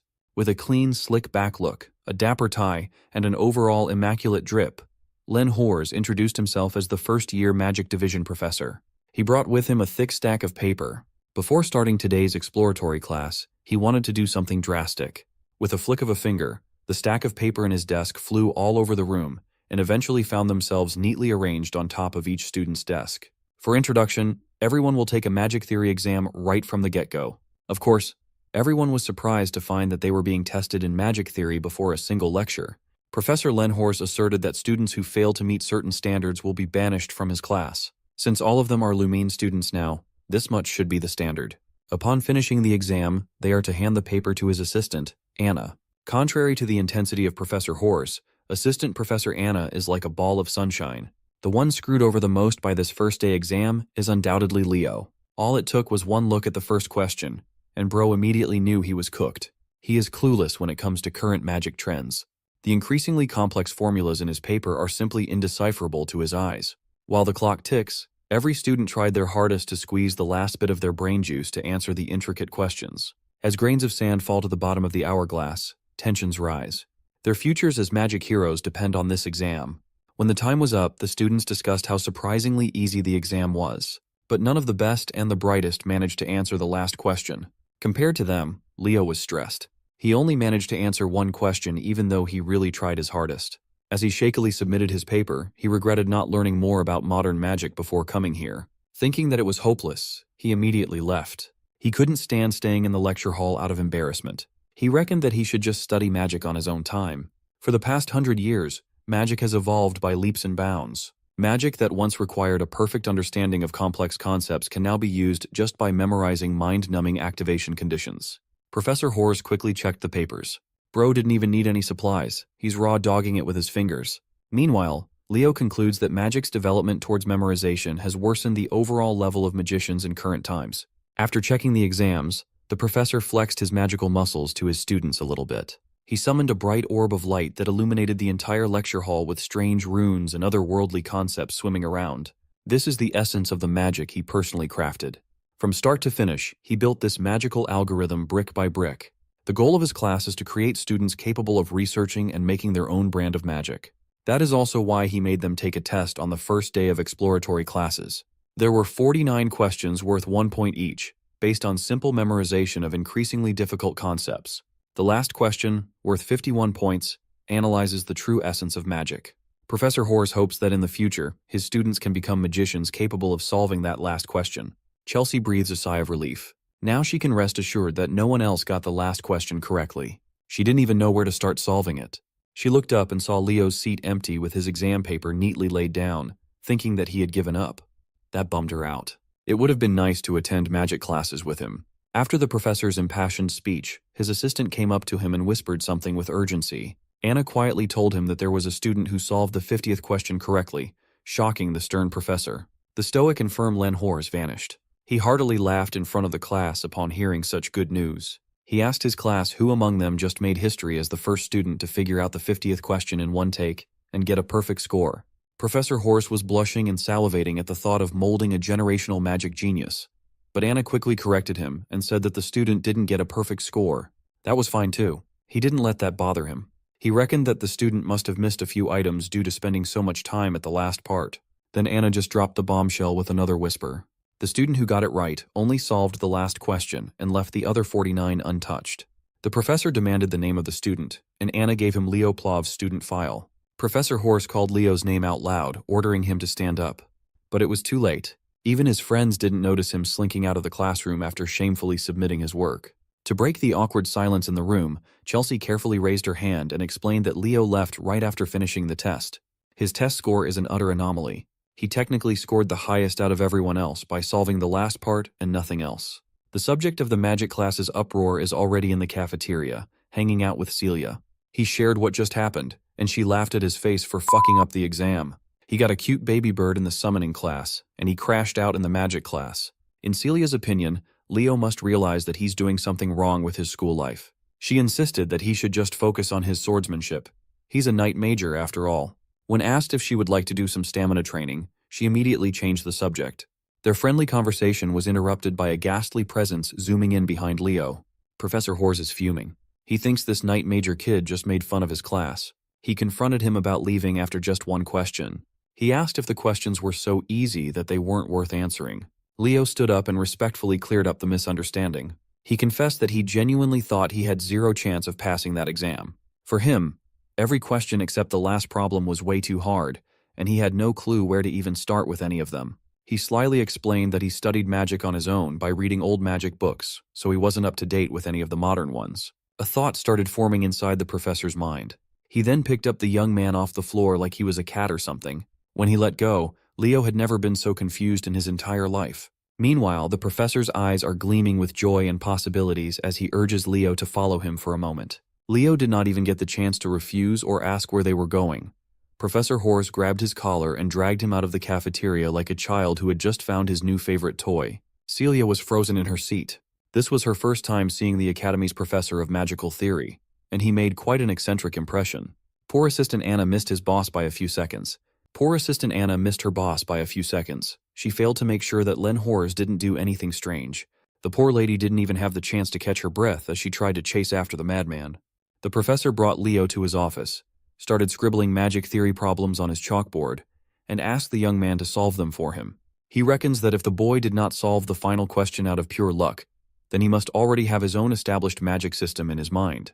Professor Hors stood on the sidelines waiting for the young man to show him a new magic system through the solutions. But not even 10 seconds passed, and Leo had already finished writing his final answer on the board. Shocked and a little frightened, he asked if Leo had mentally solved all the questions he had presented. That's more or less what Leo did. The professor just hit the jackpot. After all these years of mediocrity, he finally found a seedling worth cultivating into the highest echelon of heroes. Professor Brojo Satoru is right outside, minding his own business and walking through the halls. Unbeknownst to him, his calm day is about to be pestered by his overenthusiastic colleague. Professor Hors came running to him with a broad, innocent smile and eyes full of life. Bro was not having any of it. He knew that whatever his coworker was smiling about would ruin his perfectly calm day. So, he turned around and walked back in the direction he came from. Len Hors grabbed his feet while repeatedly thanking him like an overstimulated dog. Professor Albie had to use magic to keep him away. This is not the first time he has seen Len Hors act out, but he's going a bit too far today. Professor Hors didn't give a damn even if he's suspended midair. He just wanted to express his gratitude for discovering the genius that is Leo Plov. Albie was confused. Why would this magic fanatic call a knight in training a genius in magic? Hearing him mention knighthood and Leo in the same sentence made Professor Hors irate. He insisted that the kid must become a sorcerer at all costs. He won't stand by and let such a talent rot away while wielding metal sticks. Finally, his assistant and part-time babysitter Anna caught up with her boss. While he was ranting about how sending Leo to the Knights would be an insult to the field of sorcery, Albie dropped him to the ground. At least the professor is very appreciative of Anna catching his fall. After running all over the campus, the sunshine and rainbows demeanor of the assistant is gone as she insists that they return to class. Speaking of the devil, Leo walked past the commotion, and Professor Albie gave him a reassuring smile. The young man reckoned that sorcerers have not changed at all with time. Even to date, they're all lunatics. A week after the magic theory debacle, the exploratory classes finally ended. Leo is just chilling on the roof, reading his book away from any drama and over-the-top commotions. As usual, he is researching his own legacy. Today, Kyle, the supposed hero of the beginning, is widely known as a fraud. Seeing how the world moved without him and the change of perception is still weighing on his mind. While he was quietly contemplating the passage of time on the rooftop, the first-year professors were running around the campus halls. Without even knocking, they barged into the principal's office with complaints. In Professor Elan's hand is Leo Plov's application form. Listed on the kid's major course are knighthood, sorcery, and summoning, all three of the major hero disciplines. After seeing the kid's untapped potential in every field, the professors are engaged in a war to get him to their side. Moreover, a student taking on every major discipline is unprecedented in any hero military academy. They think that their students must devote themselves to a single major. Principal Badian just laughed at their squabbles, saying Leo reminds him of that fictional hero from all those grandiose storybooks. Hearing the principal made the professors pause their chaotic debates. Principal Badian cited that the fifth great hero, also known as the hero of the beginning, Kyle, is the only person who allegedly mastered all classes in history. Meanwhile, Celia and Chelsea are currently panting in exhaustion as they run around the track. Carr found Leo lounging under the shade of a tree and asked why the girls are training so heavily on a weekend. Chelsea asked Leo to train her, and he obliged. That doesn't explain why they're just running circles, though. Leo simply answered that, above all, even more important than weapons, a hero must possess unlimited stamina. This cardio exercise will enable that. Even Chelsea has completely bought into the idea that stamina is the most important aspect of a battle mage. On break, the girls flocked to Leo as he handed them water bottles to hydrate. Surprisingly, Chelsea seems to like training her stamina on the weekend. She wants to run with Leo. As soon as Celia heard the poor girl say that, she spat her water as the trauma of training with Leo surfaced in her mind. Since he's already planning to run anyway, he might as well direct the ladies. But Celia has vowed to never run with him again. Noticing their interaction, Carr asked Celia and Leo what was going on between the two of them and why they seemed so close. He even thought they were dating at first. Celia ended the confusion by dropping the bomb that they are nothing more than cousins. Leo is her paternal aunt's son. The revelation that Leo has Zerdinger blood running through his veins utterly shocked Carr and Chelsea. Leo finally got off his ass and started stretching to join the ladies for the next round of hellish cardio. Not one to waste his time training, Carr made his exit. He's planning to explore Lumeria City a little bit more. Celia tried to tag along with him in the blissful city, but Leo had already grabbed his cousin by the hair. Today is a training day. Carr could not help but think that every noble in his circle doesn't have an ounce of dignity. Time passed, and the much-awaited class assignment day finally arrived. Leo walked to the classroom he was assigned to, namely Class 1-5. Inside, he saw Carr sitting down, calling his buddy over to the seat beside him. The sly businessman was the first one to arrive since he already knew what class he was going to be assigned to. Say what you want about Carr. That boy is good at gathering information. There's another familiar face in their class. Chelsea is in her seat. It's hard to tell if she's dead or alive after the hellish weekend of training with Leo. Carr asked what kind of hell Leo put the girls through, and he answered that they just went over the basics. Suddenly, a pair of lowly extras peeked through Class 5, also known as the Class of Anguish, and mockingly wondered how many of their pitiful juniors would remain after the first semester. A lazy voice interrupted their jeering. He asserted that these two seniors mocking the freshmen are much more pitiful in his eyes. The pair of extras turned around and immediately felt their blood run cold. A man with uncombed dark hair and an unkempt beard stood before them. His aura was suffocating and overwhelming.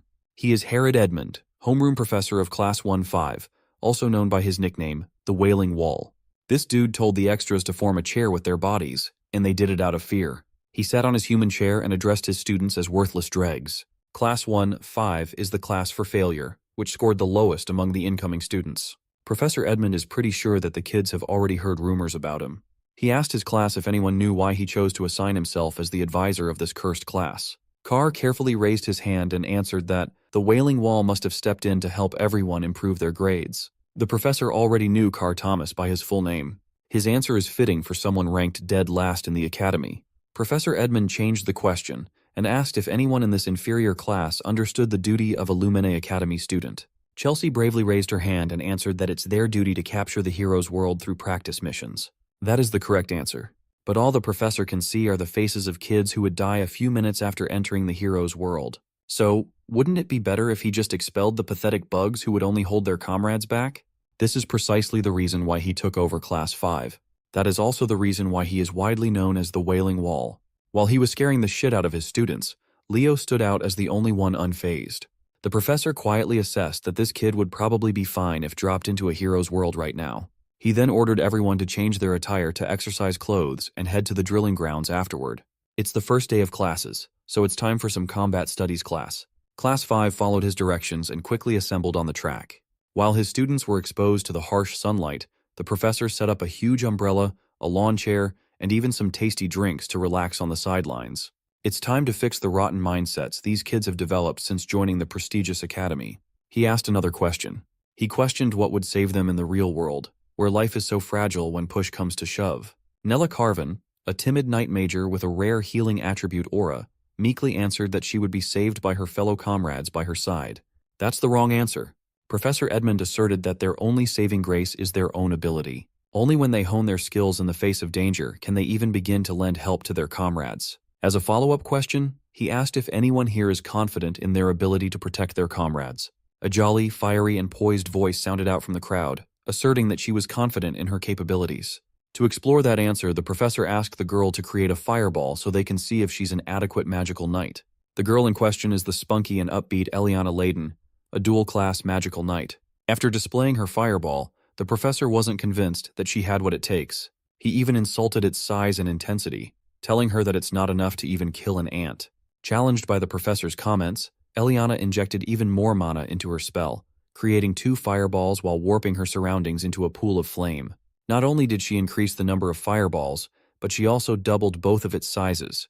Professor Edmund sarcastically called her spell impressive while sipping his juice box. He summoned a little orb of wind and asked Eliana to try hitting the little fellow with such an amazing fireball. That orb of wind eventually turned into a wind spirit and swiftly flew in the air with its own will. It flew close to Eliana and mockingly laughed at her fire while touching her nose. The easily excitable young lady was naturally pissed. She started dishing out fireballs left and right, desperate to clip the annoying wind spirit.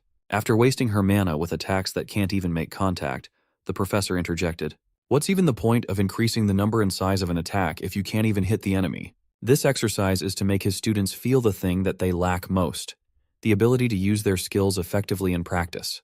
They must hone their skills and push past their limits. That's the hero's way. The Wailing Wall smiled and announced that the class would not be dismissed until one of them caught his wind spirit, Sylph. Leo is just listening quietly. The professor's words may be harsh, but he can confirm that all of it is true. Maybe he should try this class a little and try catching the Sylph. While his entire class is running around the track, Professor Edmund's eyes are fixated on Leo Plov. With all the conversations around the kid, he is determined to sniff out if he's just full of shit like the fictional hero Kyle. Unfortunately, even with the whole class participating in the hunt, the Sylph is simply running circles around them. From a distance, Leo emitted his aura, controlling and directing it to focus on his feet. With one mad dash, he launched himself like a scarlet cannonball, leaving destruction in his wake. His speed skyrocketed to its limits. His focus is impeccable. Maybe he really is the first true all-class hero to be born. Carr and Chelsea were already winded after trying to catch the unreasonably fast wind spirit. Then came our boy, his feet and body clad in a burning aura. Using the enhanced concept of aura step, he made his way to the skies, the blind spot of the unruly Sylph. With gravity and momentum from the aura step, he launched himself downwards, leaving little to no window for the Sylph to dodge or get out of the way. His first try ended in a fail by a millisecond. It looked like he botched his first attack, but the smile on his face says otherwise. He subtly manipulated the streaks of aura in his hand, forming a thread that attached itself to the Sylph's foot. This effectively held the wind spirit in place to be grabbed. Unfortunately, none of the Class 5 students got to the stunned Sylph first. It was captured by the lightning-fast brat Duran instead. Just as expected, his speed is really outstanding. But he only captured the Sylph due to Leo's aura thread restricting its movements. Nevertheless, the smug look on the brat's face is still annoying to look at. Another person walked into the field while cheerfully clapping his hands. This pompous-looking man is Sejin, the homeroom professor of Class 1-1. Right now, he is second in the graduating voting class. He took this chance to flex the talent of his class, even offering to teach Class 5 a thing or two. Meanwhile, Professor Edmund isn't even looking at the field. He's snug as a bug in his chair while sipping on juice boxes. He then asked his colleague to take over his class for the day. While Professor Sejin is number 2 on graduating class voting, this chill guy is consistently bagging number 1 every year. The students, especially Carr, are hyped to see the clash of the 2 pillars of Lumene Academy. These 2 professors have worked at the academy for over 2 decades. Professors Ain, Yura, and Len were apprentices of these 2. Overhearing his yapping, the adorable Nella Carvin asked Carr how he knew so much about academy affairs. Unfortunately, this boy has no riz at all and is prone to scaring the hose. Professor Sejin haughtily laughed. While he doesn't know what his rival is scheming when he takes charge of the worst class of freshmen, Sejin is eager to find out. So he requested a competition between classes 1 and 5. As for the event, they are going with Lumene's historic ball sport called Bastera. Professor Edmund stood up from his chair and called Sejin a genius. He shook his bro's hand and added that learning through practical experience is the best. After accepting the challenge, he slumped back into his comfy chair and left all the officiating and supervising to Sejin. Professor Sejin can't fathom just how he keeps on losing the graduating class vote to this lazy-ass man while his students look at him with pity. At least the Wailing Wall addressed his class one more time, saying that this Bastera match against Class 1 is an opportunity for them to practice their skills. And one last thing, he warned them that if they lose, everyone in the class will be expelled. Hearing that, even the students are shocked since it's their first class ever with him. Not to mention that their opponent is Class 1, a class with 3 captains on their side. Herod doesn't care about their excuses and tells them to try even harder in that case. Also, he thinks there's very little for them to worry about when they've got the freshman representative of all people in their class. He instructs Leo to choose 6 candidates for the competition. Contemplating his teacher's request, Leo is certain that he's being tested for some reason. It's not coming through a place of disgust. Rather, the kids in his class have all lost their spirit after just 1 week of enrollment. With their spirits crushed, Leo thinks that Herod wants to use him as a means to lead the defeated students of Class 5, since they've lost all hope already.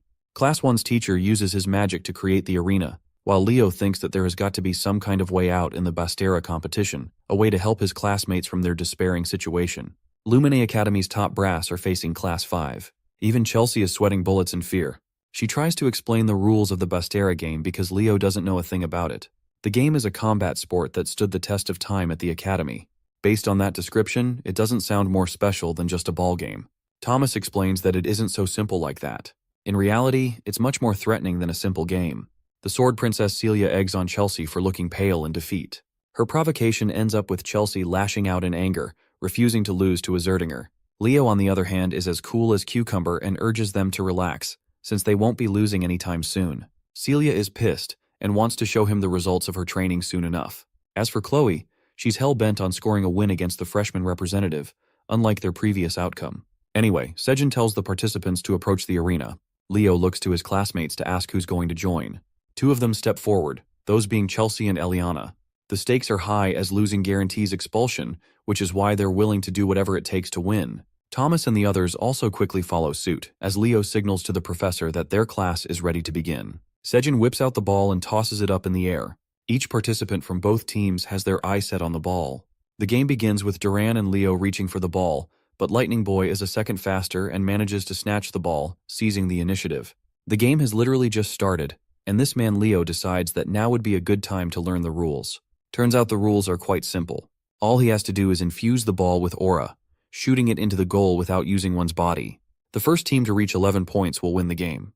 Duran is on a rampage and releases the ball at a thunderous speed, causing Leo to evade it at the last second. As for Thomas, he couldn't even see the ball as it cut past him and scored right into the net. The first goal has been secured by Duran of Class 1, and has already caused even greater despair for Class 5 students. Tide is feeling the pressure and thinks they're all going to be expelled at this rate. So now, Leo wants to know about how one could acquire the ball. There are basically 3 ways to do that. They can do it if the ball goes out of bounds during their opponent's turn, or if someone can catch the ball. As Tide is about to explain the final method, their conversation is interrupted with Eliana getting brutally taken down by Celia's explosive throw. The Sword Princess mocks them for carelessly talking when they should instead be focusing on the match. The situation is really bad for Eliana. Players can't directly attack or block opposing players, so the third way is to cause the participant unable to continue. The only way to do that is by attacking others with the ball. Leo has heard enough and seizes control of the ball, believing that it's the right time for them to fire back. Eliana is rendered unable to continue, leaving Class 5 with 1 less classmate to fight with. Both professors are observing the match. Sejin reflects that any team with an advantage of the fire element usually possess overwhelming advantage in the game, and when it comes to the House of Zerdinger, their flames are the most powerful. He can't figure out why Herod decided to entertain the challenge, knowing that the Sword Princess is in Class 1. He thinks that there's just no way for Herod's class to fight back. In response, the lousy professor simply yawns at him, as if to think nothing of his words. Addressing Sejin, Herod brushes an old memory of his first student from the House of Zerdinger. That woman is known as the Empress of Bastera, a complete monster in the game. Herod is happy to share that her child is playing the match for Class 5, a piece of knowledge that shakes Sejin. Back to the game, Class 5 is acting like a whiny bunch, selling themselves short and regretting their decision to join the academy. Celia sees Leo casting his flames and realizes that he's finally getting serious. Charging an ever-burning fireball, he releases the ball at such a monstrous speed that it requires Chloe's icicle mountain to stop its wrath. She acts all high and mighty, thinking that she's successfully deterred his strike. But Leo shockingly appears next to her, having read her like a book. Leo confidently declares that he'll score regardless. He jumps up and punches the shit out of the ball with his fist, causing Chloe's barrier to tear away like butter. Even Sejin is impressed by the boy's impressive battle IQ. Class 5 cheers in support for the freshman representative. The professor of Class 1 understands now that the true game has just begun. We then see a bunch of goals scored, causing the number to jump up to 9 against 10. Many players were even incapacitated during the match. Finally, the lightning-fast Duran releases his strike, hoping for this throw to end the match. But in the end, Thomas sacrifices his body, putting his everything to stop the ball from scoring. He manages to catch the ball at the brink of mana exhaustion. In the end, Thomas collapses, causing both classes to stand at an equal footing. However, Class 5 only has Leo left, while Class 1 has all three of its captains intact. It seems like a great disadvantage for their class in terms of numbers alone. Ice Mage Chloe is ready to exact her revenge after her crushing defeat in the previous exam. She forms numerous copies to further increase their defenses. Leo is about to take his one final leap against Celia and Duran. His feet arched from the ground. He blitzed with inhuman speed, shocking the three captains with how fast he vanished. Leo flash steps at such an incredible pace that he dribbles past Celia without her noticing. He has no intentions of taking them head-on, which means he's aiming for the goal. This leaves everything to Chloe to defend. She's trying her best to locate the real Leo among his own copies. Just analyzing this level of magic leaves her winded as Leo zooms past her. Chloe collapses in defeat, questioning how a mere human is capable of using the magic of the elves. In the end, not even the three captains could stop him, and the conclusive winner of the match is Class 5. Leo's name is chanted as Class 5 students celebrate in joy. They were so close to getting expelled. Sejin is surprised to learn that Herod put them on death grounds just to win the match. The three captains, on the other hand, are left devastated in defeat. Sejin realizes that he's got to deal with them and approaches Chloe, asking if she's frustrated at their loss. He reminds her that even if they lose, they must always salute their opponents as tradition. He acknowledges their efforts to try and secure Class 1's victory. Sejin is really proud of the students who worked hard and even those who cheered for their allies. His beaming words of encouragement steal their hearts. But Herod isn't so kind and poetic. He straight up calls them losers and annoys them for it. Both classes performed their best in the sport. Class 1 managed to show off their talent, while Class 5 boasted perseverance and fought hard until the end. Sejin emphasizes that their ability to break past their limits allowed them to take the win. He hopes for both rival classes to learn from each other. In earnest rivalry, they shake hands. Celia pisses off Chelsea, who returns the insults in her own way. Thomas, on the other hand, is overly cheerful with his handshake against Duran, who is staring at him like a pale ghost. Chloe is sent to the brink of tears and shame. Leo extends his hand, praising her for her performance. He thinks that with just a little bit of effort and experience, she could really become someone of amazing stature. She takes his words as mockery at first, but seeing the boy's sincere expression, she changes her mind. Chloe hopes that she'll overcome Leo one day and shakes his hand. A month has passed since then. Our trio is enjoying a meal when Thomas curiously asks about their club selection. Instead of joining a club, Leo is interested in making one, causing Thomas to lose his damn mind. Chelsea being his #1 supporter, she's willing to join it immediately. The club he's wanting to create will be called the Hero Research Society. It's a strange name, but Leo has an ambition to investigate the forgotten hero, Kyle, who is considered a fictional character with no real relevance in history. Thomas thinks that no one will join that kind of club, but Chelsea is seriously a real one with how ready to join she is. There's some kind of commotion going nearby, which makes Thomas suddenly remember the special thing about today. Today is the day the 5th-year senior classmen mark their return after clearing the dungeon. Since the fragments of the hero record are scattered across the world, occasionally, they are responsible for creating dungeons on their own. These are called the hero dungeons. The senior students of the academy clear the hero dungeons and retrieve the fragments. They're supposed to leave for at least 2 weeks, and oftentimes even months. Leo thinks that his mother must have gone through similar dungeon raids before. Chelsea sees the senior classmen and realizes that they're the best of the best in the academy. Introducing the muscular Easterner, Lee Jamua. The southerner beauty next to him is Torua Yan, and finally the comfort clothing enthusiast is Ulta. Still, one guy seems to be missing. The strongest person in the academy, the council president Reese. Thomas is about to explain about him when all of a sudden, our boy is nowhere to be found. The feds took him for being too OP. Just joking, Celia hurriedly rushed him outside. It turns out that Reese, the council president himself, has requested a private meeting with our boy. Leo is perplexed and asks why he's being asked to meet him all of a sudden. Celia thinks he's a dumbass when it comes to anything school-related. She thinks he'll understand why when he gets there. So he goes there, sitting in a place that strikes odd to Celia. And then we see the Sword Princess jumping to hug her brother. Yeah, you heard that correctly. Reese is her brother and thrilled to meet Leo, who is aiming for all class. They share a dumpling meal together, but for some reason, Celia is nervous because she's never tried them before. She takes a bite and finds herself delighted by the taste. The big brother has been meaning to take her to this restaurant ever since she came here. More importantly, he's intrigued to meet Leo, whose mother used to boast a high reputation in the family. He also remembers how Leo's mother was known to be famous during her school years. She was a student who did way too much to achieve legendary status. For example, she confidently talked shit about the desserts served at the academy. She once gathered all of the students to invade the principal's office. Celia is shocked to learn about her involvement regarding the famous incident. The brother-sister duo talk to each other in joy, while Leo is impressed by Reese and thinks that he's worthy to be called the best of the best at the academy. Before long, this guy is destined to become a hero. Reese thinks it's time for them to have fun with dessert. He tells them to go out while he's finished paying. As they're leaving, Reese is surprised to find a strange object in his blazer, not knowing why he found it there. The scene cuts to Herod's class, where Eliana is dying to ask him a question. This guy straight up calls her question pathetic before even hearing it. He's got no chill. Eliana wants to know why they've yet to choose a class representative for Class 5, since the other classes have already decided. Herod thinks lightly of the suggestion and casually admits that he forgot about selecting one. Being the lazy asshole, he literally just tells Leo to become the representative. Eliana and Tide have to remind this clown about the democratic selection process. However, they quickly learn why it's for the best to stay shut. Herod wants the chosen class representative to take care of all the notes so he doesn't have to work. Through a transmission, the students are told to take the Hero Studies joint class. The first-year students are requested to go to the auditorium at once. Leo asks if they should be leaving immediately, and his suggestion is approved by the teacher. They meet at the auditorium where Leo and Thomas stumble into an exhausted Chloe. This girl is looking like a zombie and begging to purchase some recovery potions from the alchemist. The purchase is made and she receives the only potions he has. Leo thinks she might be doing too much when it's only the start of the year. Chloe chugs the potions and refuses to accept Leo's advice. Since she's the top student in magic theory, she's extremely anxious about her position. After all, it's only a matter of time until Leo learns modern magic and quickly bulldozes her in that exam too. Thomas, being an idiot, doesn't get what's so bad about being second place. Chelsea has to remind this dumbass about Chloe's position as the tower magician. Battle mages don't ever have to worry about falling behind in theory, but for Chloe, it's everything.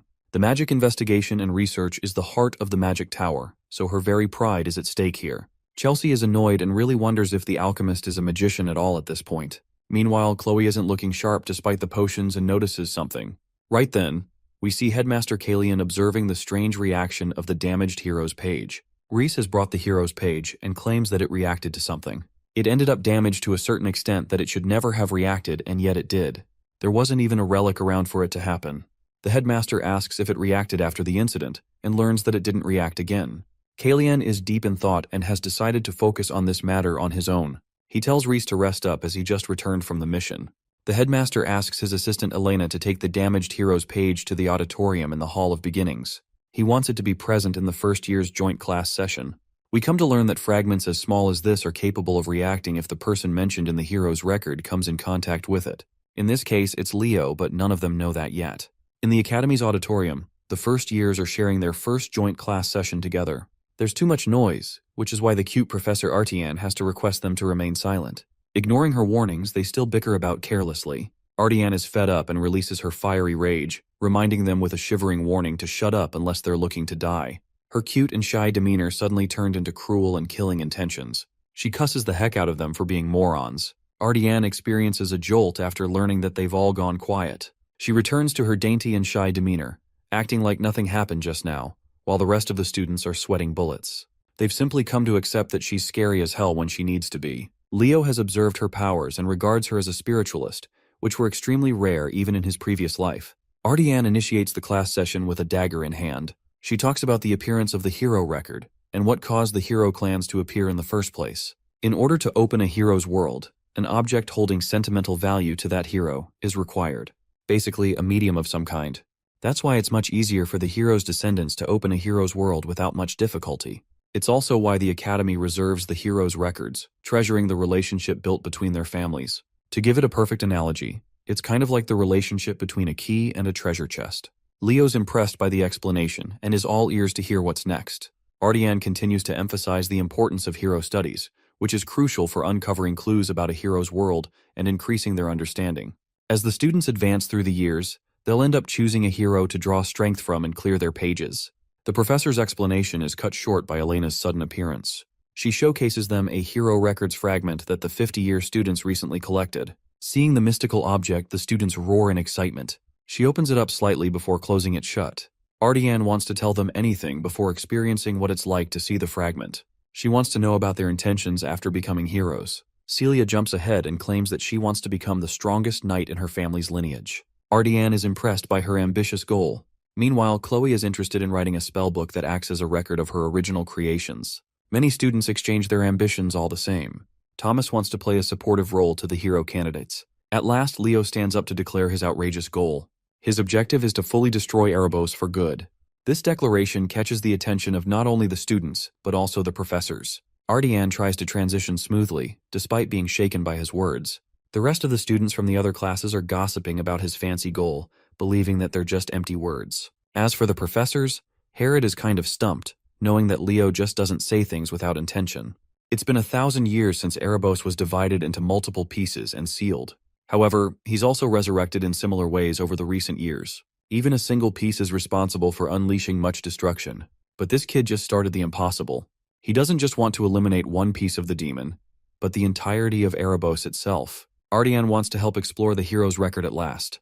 She wants to give each class a chance to guess the hero's page, before moving on to her explanation of how one can clear a hero's world. She also advises them in the case of unexpected situations, reminding them that the professors will always be monitoring them, so they shouldn't be messing around carelessly. The students are excited and stammered to finally experience the joy of touching a hero's record. Ardian thinks it's only right to call the representatives of each class to step forward. Celia from Class 1, Leo from Class 5, then Abad and Chen from the remaining classes. There were actually 2 fragments retrieved from the dungeon, but for the purpose of their lesson, they'll only be using one. The second piece is quite small in comparison, but it's still here to show them the different shapes. First up is Leo, who proceeds to interact with the piece, prompting the hero record to open. The hero's name and chapter are both hidden, but even the professors are worried that the record is reacting harshly. All of them are transported inside the nameless hero's world, baffled to discover an environment of chaos and destruction. The class representatives and the professors have been transported to a different world. What greeted them was a mountain of monster corpses littered all around what can only be assumed as a battlefield. Trying to get on top of the unexpected development, Professor Edmund warned everyone to brace themselves as they were now inside a hero dungeon. Professor Sejin, with his quick thinking, found a landmark they could use to figure things out. A fortress wall situated away from their spawn spot. Oddly enough, Leo Plav recognized the place from the Age of Catastrophe, the last line of defense for the last city, the walls of Gardaslan. If his line of thinking turns out to be correct, and the timeline is right, then Leo is the only one who knows what is happening. From a distance, he heard a familiar voice calling him by his old name, Kyle. The voice apologetically admitted that her unfulfilled wish was indeed a foolish one. The voice belonged to a woman that the modern times hail as a legend, one of the original heroes and Kyle's comrade, Lysina's. As foolish as her wish was back then, she wholeheartedly believed that they would eventually save the world. And they did. Seeing a friend who existed thousands of years ago stirred all kinds of emotions inside Leo. Facing Lysina's on this crumbling battlefield was outside of his wildest dreams. Her smile lit up the entire hero's dungeon, shattering reality and knocking everyone back to the real material world. This quick and bizarre event stemmed from Kyle grabbing the little piece of unknown hero's record, which was solely meant for display. Chensha worriedly asked the professors what had just happened, but none of them knew what to do. With an exasperated look, Professor Edmund hurriedly declared that classes were suspended. He urged everyone to stay calm and exit the auditorium in an orderly manner. While everyone makes their confused exits, Leo stays at the podium, still holding the tiny piece of ripped paper, deep in thought. He was certain that what he was holding was his own page. Kyle's page. In his hand is the biggest clue for his mission, a fragment of his own record. Seeing Leo in such deep contemplation fascinated Professor Edmund. Once the hubbub died down, the students scattered to find empty classrooms to hang around since the rest of the classes were suspended for the day. In one of the classrooms, Leo explained that they briefly saw the legendary Lycinas, the King of Wisdom. Thinking that the Academy unearthed Lycinas' hero record, Chelsea's eyes sparkled as this marked a historic event. Eliana pumped her fist in frustration, regretting that she did not fight for the class president's seat harder. If she did, she would not have missed such a massive opportunity. Carr gave her a look as though she did not stand a chance in the race. Picking up on the mockery, Elian rightfully rained down punches on the poor boy. Hearing the commotion, Professor Edmund entered the room to scold them for being so noisy. He gave them a choice between self-study or expulsion. With his eccentric ass, it's hard to tell if he's joking or not. When the professor exited the room, the students did not dare cause another ruckus just to be safe. Deep in thought, Leo asked himself why his hero record had been reduced to a complete mess compared to other records. It was in such a state that even he had a hard time recognizing whose world it was supposed to be. The opening prompt also hid the name of the world and the chapter of the record.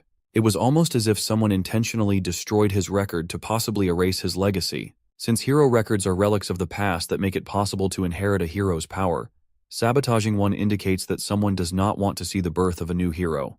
The only feasible suspect with the motive and means is none other than Erebos. He might be shattered into multiple little pieces, but his power knows no bounds. This incident just lit a fire in Leo's ass to investigate why his hero record had been reduced to such a state. After the hero record debacle, a whole month of uneventful school life passed. Let's turn our attention to the magic department class. In there, the absolutely dripped-out Professor Horse is explaining the contents of their midterm practical exam assignment. The first years are tasked with creating their own original magic.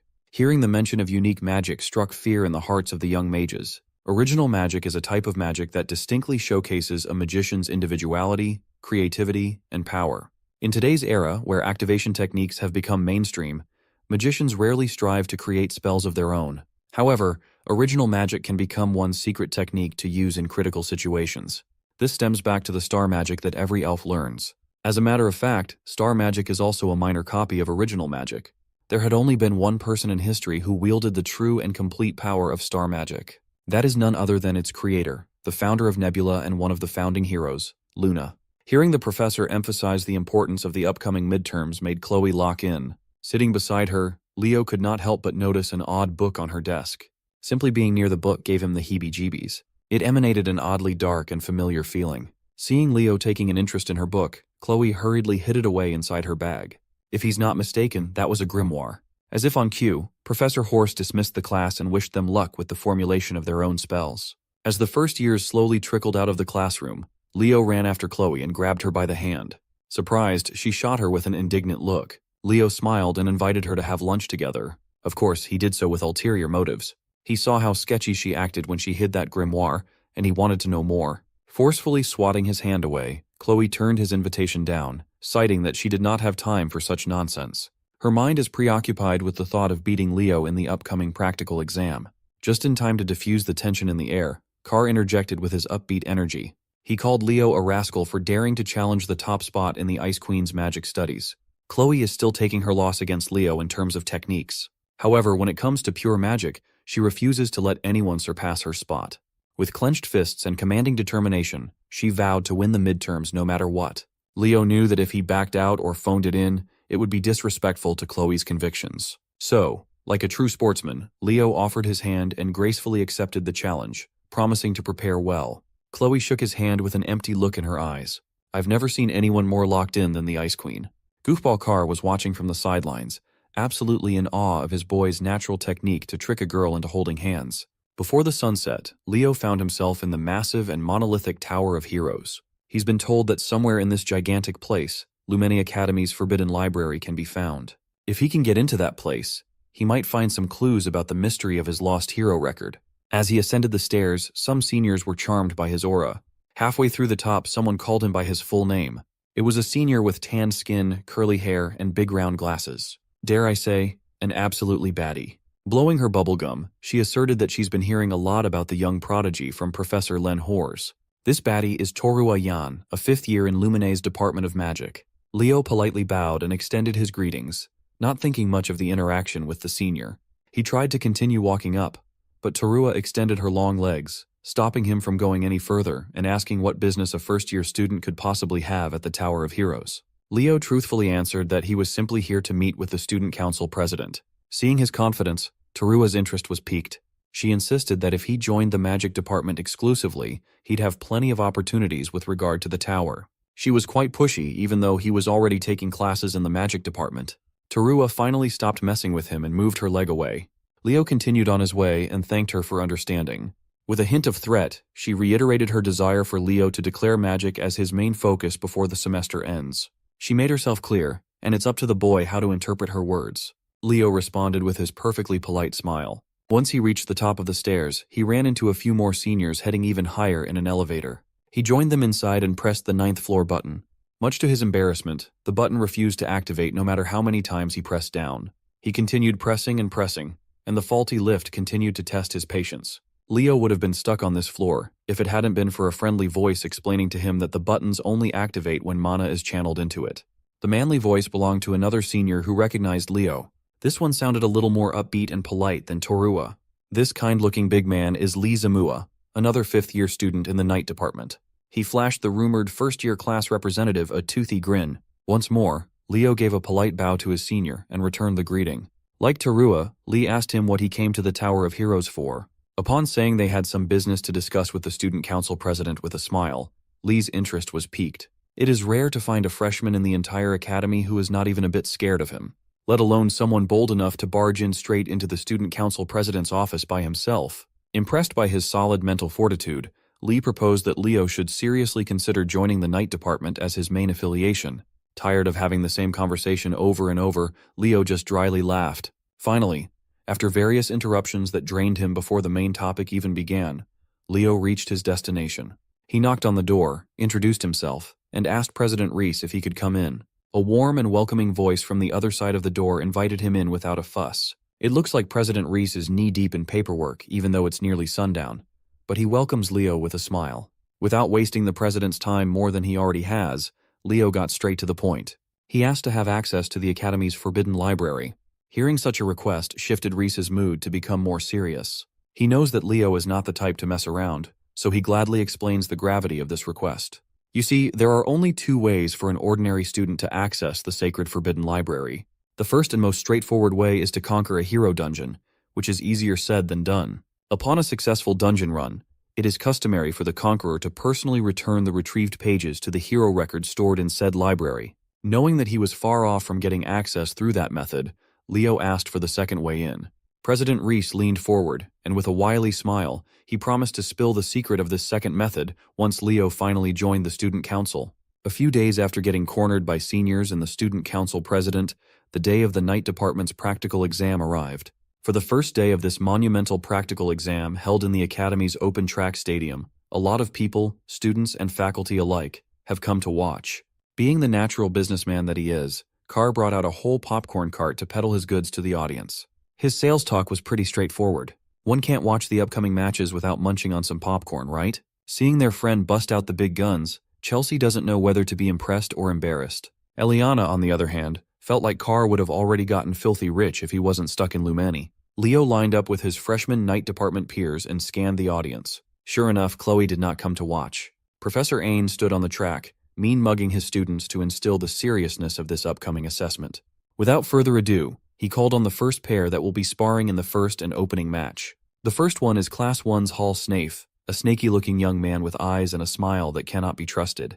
His opponent is none other than our boy, Class 5's Leo Plov. The combatants stepped onto the stage, hyping the whole arena up. In the stands, Carr is busy looking for more customers, and his eyes are locked in Professor Sejin's direction. He cheerfully ran towards the grumpy professor, eager to earn some more dough. With samples in hand, he asked Professor Sejin if he would like to buy some popcorn and drink combo to go with the match that was about to start.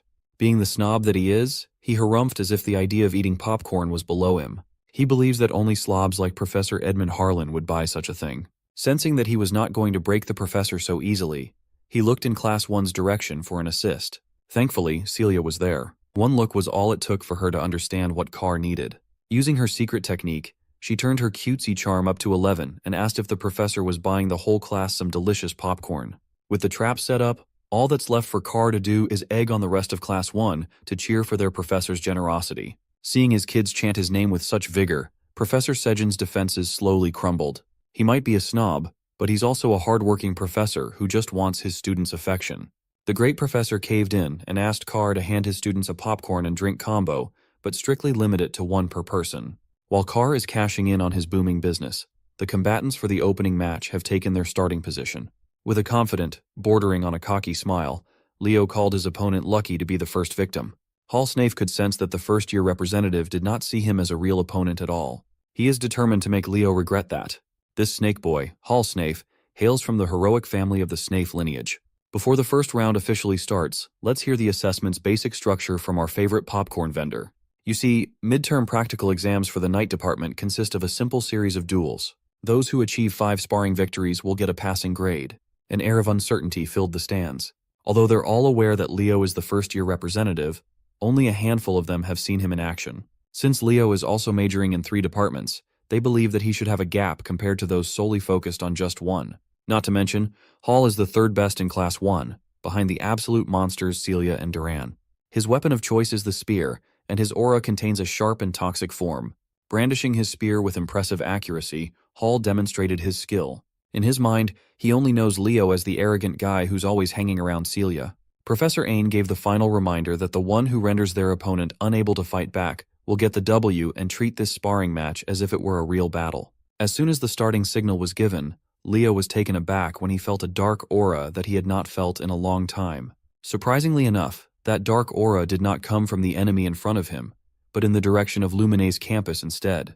The slick and disgusting dark energy lingered in his brain and spelled a deadly premonition in his mind. Unbeknownst to Leo, this worrying aura originates from the library, where Chloe is burying herself in countless magic books in preparation for the magic department's midterm exam. The formula she's writing joined the many torn pages of underwhelming ideas she came up with. The pressure is starting to get into the Ice Queen. No matter how hard she tried, she couldn't seem to create a winning and unique magic with her abilities and knowledge alone. Reaching her wit's end, she took out her frustration on the books scattered all over her desk. The ghost of Leo's talent is living rent-free in her mind, and it's slowly eating Chloe up from the inside. Her refusal to lose against the boy wonder pushes her to her limit. When she looked at the books she scattered all over the library's floor, one stood out as if it was calling to her. It was the grimoire she had been carrying for a while now. With nowhere else to turn to, she firmly believed that this thing was her only hope of winning. With her desire and need to retain the #1 spot in the department, her mind was left vulnerable and open to foreign influences. Her dilemma and the dark energy emanating from the grimoire were so palpable that they caught Leo's ability in the middle of his first match. Seeing that Leo was distracted by something, Hall took the opportunity to close the distance and punish the enemy's carelessness. He stabbed his spear, aiming for Leo's head. Thankfully, our boy regained his bearings and dodged in the nick of time. Pulling away, Hall presented his family's signature technique, turning his spearhead into a poisonous winding blade that reeks of toxicity. His snake spear moved in an unpredictable fashion, eventually finding its way closer and closer to Leo's chest. Maintaining his composure, Leo grabbed the spear with his bare hand without faltering or even blinking. Hall Snafe was taken aback. The power required to stop his attack must have been enormous. Making the mistake of being surprised, Hall lost the grip of his weapon as Leo pulled it out of his hands. Refusing to let go, Hall was dragged along with his spear. Not knowing what to do, he looked like an amateurish fool. Once he was pulled in close enough, Leo compounded the embarrassment by giving Hall a kiss on the cheek using his hardened fist. It sent the poor snake boy barreling through the track like a rag doll. He might have been distracted for a little bit, but a seasoned veteran like Leo would never make the mistake of being careless in a fight. Insulted by the embarrassing first exchange, Hall Snafe pushed his aura to the limits, filling the arena with toxic gas. He urged Leo to stop showing off as the real duel is yet to begin. Constantly pumping the green aura out of his body, the perimeter was filled with poison mist. Hall reckoned that since there are talks about how Leo can't even use aura, he can capitalize by leaning on his strength. Even if Leo is physically stronger, it's impossible to make up for a fundamental weakness. Seeing the green mist wafting in the air, Leo summoned his fiery aura while reveling at how rare poison auras are. As the mist tried to enter his effective range, Leo efficiently burned the poison without much trouble. Still confident with his supposedly superior technique, Hall ramped up his aura use. He believes that unless those flames are on Celia's level, he'll win the battle in the end. While the snake boy was stroking his own ego in the middle of the spar, Leo had already closed the distance unscathed. It's time to make this boy pay for being so arrogant and careless. Leo walked the rest of the gap between them like he was a JoJo character, his fire absolutely mogging the fuck out of the poison. Seeing the colorful display of auras in the arena, the audience was hyped as they chomped on their popcorn. In Class 1 seats, Duran watched the battle with his permanently furious expression. Celia was dumbfounded while Chelsea cheered for her man. Everything Leo does is cool in her eyes. Celia never would have thought that Leo had already increased the power of his flame aura to such a terrifying degree. Poor Hall Snafe also felt the unexpected of Leo's flame as he got closer and closer. By his estimation, Leo's blaze is already on Celia's level, the #1 knight in their batch. Who would have thought that a guy who's taking every major in the academy would be this good as a pure knight? Still, Hall steeled his resolve and prepared to pull out a move that he'd been saving in hopes of defeating Celia at the right time. He never expected that he'd be forced to use it on Leo Plav in the opening match of midterms. He shaped his aura into an image of a poisonous serpent, summoning a snake prison and launching it in the opponent's direction. Curious about the technique, Leo lets himself be caught by the snake prison, standing still while analyzing the serpent's image with interest. Hall really thought he was doing something impressive, even shooting Celia a glance in the stands while his cheeks blushed. The poor guy had been working on this skill to catch up to Celia's flame, and he was quite optimistic about this debut. In response to his timid blush, Celia sighed and pointed at the opposite side of the arena. Hall's momentary arrogance distracted him from the fact that Leo was already boiling his snake prison alive, causing the serpent's body to bubble and sizzle under the heat. With one final push, Leo completely eradicated the pitiful aura spell without much trouble. Hall's eyes widened. The technique he worked so hard on was burned away like it was some trash spell. Frustrated, he stopped using aura altogether and lifted his spear to attack. Throughout the entire battle, Leo had never even drawn his sword. When he finally did, he parried the spear with enough force to knock it out of the enemy's hands. Putting the tip of his blade against the brat's neck, he warned Hall to never take his eyes off a flame, or he might get burned. While the brat falls to his knees, Professor Ain announces the winner of the first match. In a fiery display of dominance, Leo Plav took the W. His biggest fan, Chelsea, felt her heart flutter as she cheered for Leo. Carr, always believing in his buddy, knew that Leo would win this one without breaking a sweat. Hall walked back to his corner and accepted that Leo was built differently, even when it came to real fights.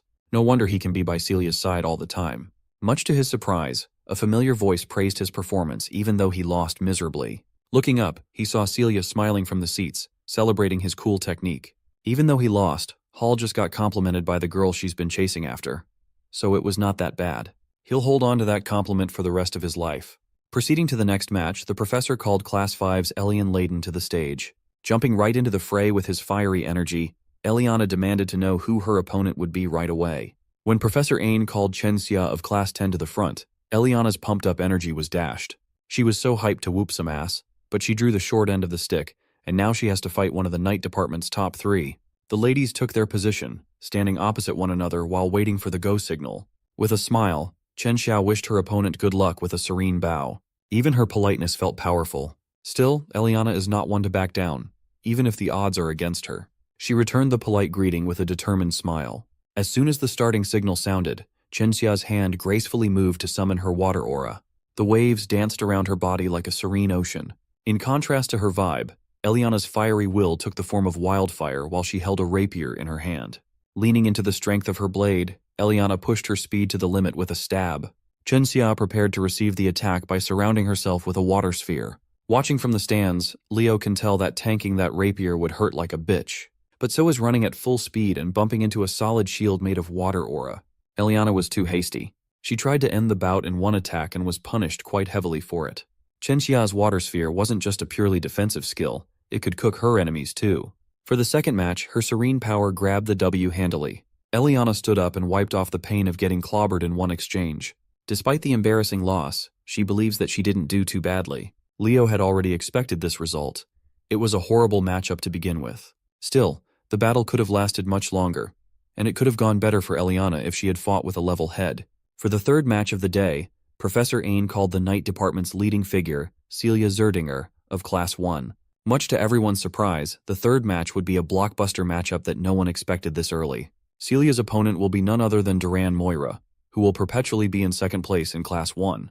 Celia looked at her grumpy classmate and smiled. She can already tell that this fight would be fun. Contrary to her smile, you can tell Duran is taking this spar with utmost seriousness.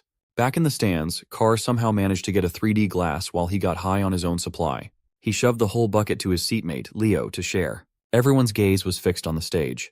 It's not every day you get to see the clash of titans. The vibe did not disappoint at all.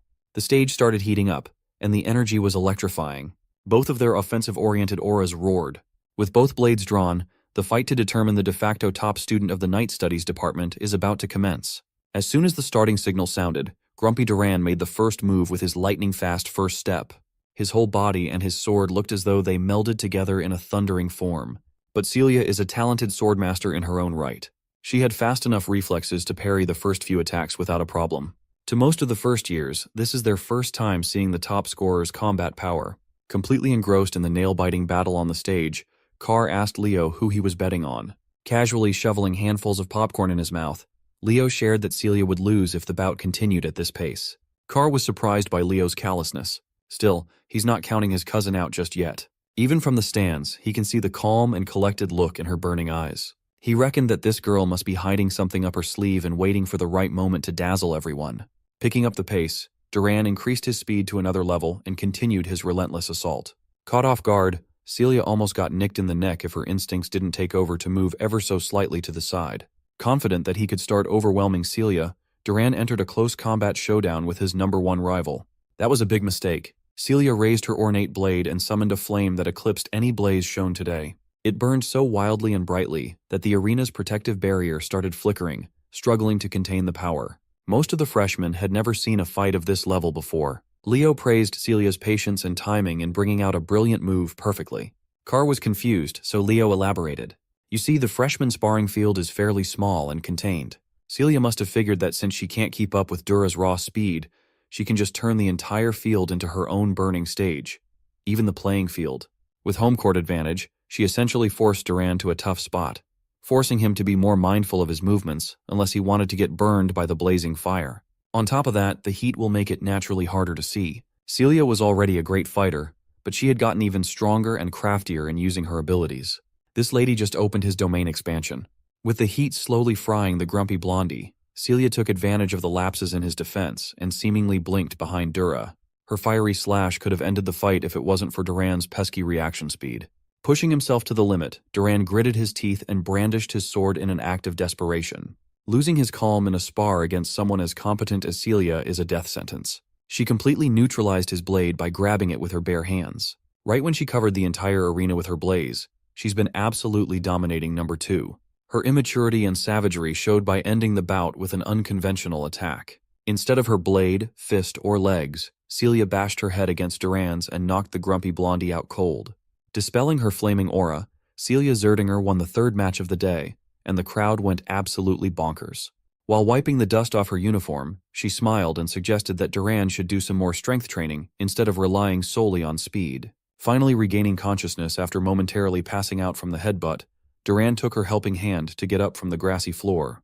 The Academy's press team and those that shipped the #1 and 2 reveled at the sight of the lovely pair. Leo was pleased to witness that his cousin's harsh training paid off. Suddenly, nosy-ass Professor Edmund spawned behind the boys while indulging in some popcorn of his own. As it turns out, he's been listening to his class reps commentating from start to finish. He found Leo's tasks insightful.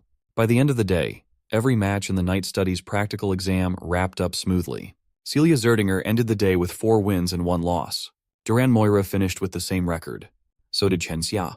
All of them had only 1 loss to their names out of 5 matches. Leo Plov, on the other hand, ended the day with a perfect 5-0 sweep, officially taking the crown as #1. A week after the eventful night studies practical exam, the written test for general linguistics wrapped up. Professor Edmund, looking disheveled as usual, praised his classroom's hard work for the past semester.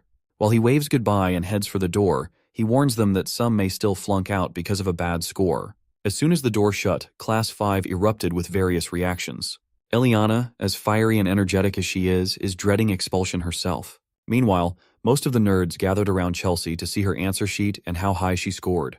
As the nerds clawed at each other for a chance to see the golden answer sheet first, the class president was just quietly napping at his desk. Sitting in front of him, Nelia woke Leo up to ask how he did with the written test. He says he didn't do too badly, but his expression betrayed him. Nelia was amused that the all-powerful class rep could look like a normal student too. She added that if he has any aches or pains, she'll be 1 call away to heal him with her magic. Overhearing the generous offer, Carr interrupted, claiming that his shoulders and back had been feeling really stiff lately. Before he could scam his way into free healing, Chelsea gave him real pain to endure with a bonk to the back. After getting rid of the distraction, Chelsea turned to Leo to ask about his practical summoning practice. She heard from Tide that Leo hardly ever shows up to practice at the summoning field. Well, that's because Leo has been diligently practicing out of everyone's sight. Knowing Leo, it felt on character for him to do so. Chelsea eagerly asked what rank he'd be aiming for in the upcoming exam. That's a dumb question. If it's Leo, of course, he'll be taking first place. On the day of the summoning practical exam, a lot of seniors and faculty staff gathered to watch this year's traditional event. The biggest event of the first semester for all first years is the summoned creature race. Today, Rumba Tess, a third-year student from Lumene's summoning department, will comment live. Seeing all the pageantry, Celia asked her student council president's brother if this was really a test. He explained that the summoned creature race had become a long-standing tradition in the summoning department. Moreover, it's one of the chosen events during the interdepartmental exchange, making it a constant hot topic. If there's an event, Carr always smells customers and the possibility of making money. So he busted out his popcorn and cola business once more. The race hasn't even started, and he's already selling out like crazy. The crowd is making a lot of noise and having fun. This is a stark contrast to the unnerving silence on the stage where the participants are gathered. The summoning department freshmen already feel nervous, and the uproar of the spectators does not help. Meanwhile, the top dogs of this race, Leo, the white-haired lady, the white-haired dude, and Chen Xia, are concentrating on the challenge ahead. Eliza Hergen, the white-haired lady from the renowned summoner hero family of the North, came up to Leo to praise his exceptional display in the Night Studies practical exam. Then, she prodded him about his preparation for this summoned creature race, seemingly unconvinced of his skills. You can't blame her either. For someone claiming to be well prepared, she had never seen him once during group practice. Hearing Leo get called out, the bandwagons immediately jumped in to question his preparedness. They urged Leo to step aside if he's not going to take summoning seriously. None of them have even seen him properly bond with a summoned creature before. Tide tried to quell his classmates' unprovoked anger, telling them to chill out. But the dumbasses continued to yap and yap, yelling at Tide to not side with the golden boy who was completely disrespecting their summoning department. Chen Xia is getting worried about the increasingly tense atmosphere before the test begins. Sen Liu, a summoning department freshman from Xia's eastern continent, came up to her. He reckoned that since she already had good grades in her night studies exam, she shouldn't try as hard and worry about summoning studies. Having enough of the needless chatter, the captain of the southern continent and the #1 student of the summoning department, Walden Tyden, stepped up to shut all the noise down. He asserted that they were going to argue about how much they'd practiced with their summoned creature. They should do it somewhere else, away from his ears. Hearing his arrogantly boastful remark, Sen Liu flared up in anger. Walden doubled down. He affirmed that it's annoying to listen to noobs brag about riding summons as if that's some kind of accomplishment. Still not getting the hint, Sen Liu asked the captain if he felt guilty, given that he had never shown up for taming practice either. Well, Walden never bothered to show up because such elementary training is simply not worth wasting any time on. He's not an idiot who has to train to handle mere griffins properly. Sen Liu, the dumb fuck, motioned to take a swing at Walden the Sigma. Leo jumped in to keep the peace by grabbing the fool's arm. He warned that if a fight starts before the exam, it won't end with just a penalty, but disqualification. That was enough to get the dumbass to back off. Tide apologetically went up to Leo, uncomfortable with the tense atmosphere among the freshmen. He explained that the Summoning Studies department boasts a naturally significant skill gap between majors and minors. Since Chen Xia and Leo, who aren't single majors in summoning, are ranking so high on the ladder, the second years came to lecture and scold the freshmen for letting such a thing happen.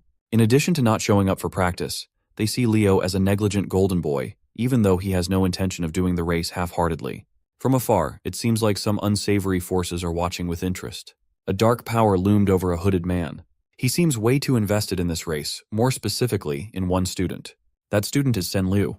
The dumbass is emitting some unnatural power within him, and he fully intends to use that power to cause harm and even death just to win it all. Before the race begins, Runba will give a brief explanation of the rules. First, the freshmen will only be allowed to use their summoning skills during the test. That means even dual-class students are prohibited from using aura or magic. Once the clock starts, they must tame a random griffin in the stables. They must take to the skies and pass through the vast island of summons. Once through, they will use the Silent Lake as a turning point before heading back to the academy. Who will claim the spotlight in the first semester midterm? Will it be the captain of the South or the East? Will Eliza live up to her family's legacy, or will Sen Liu's hidden trump card change everything? Or maybe our boy Leo Plav will scoop up yet another all-time banger of performance to cement himself as the top dog yet again. All the racers lined up at the starting line, waiting for the starting bell to ring. Miss Yura addressed her students with passion. She urged them to shake the nerve off and stick to what they've practiced.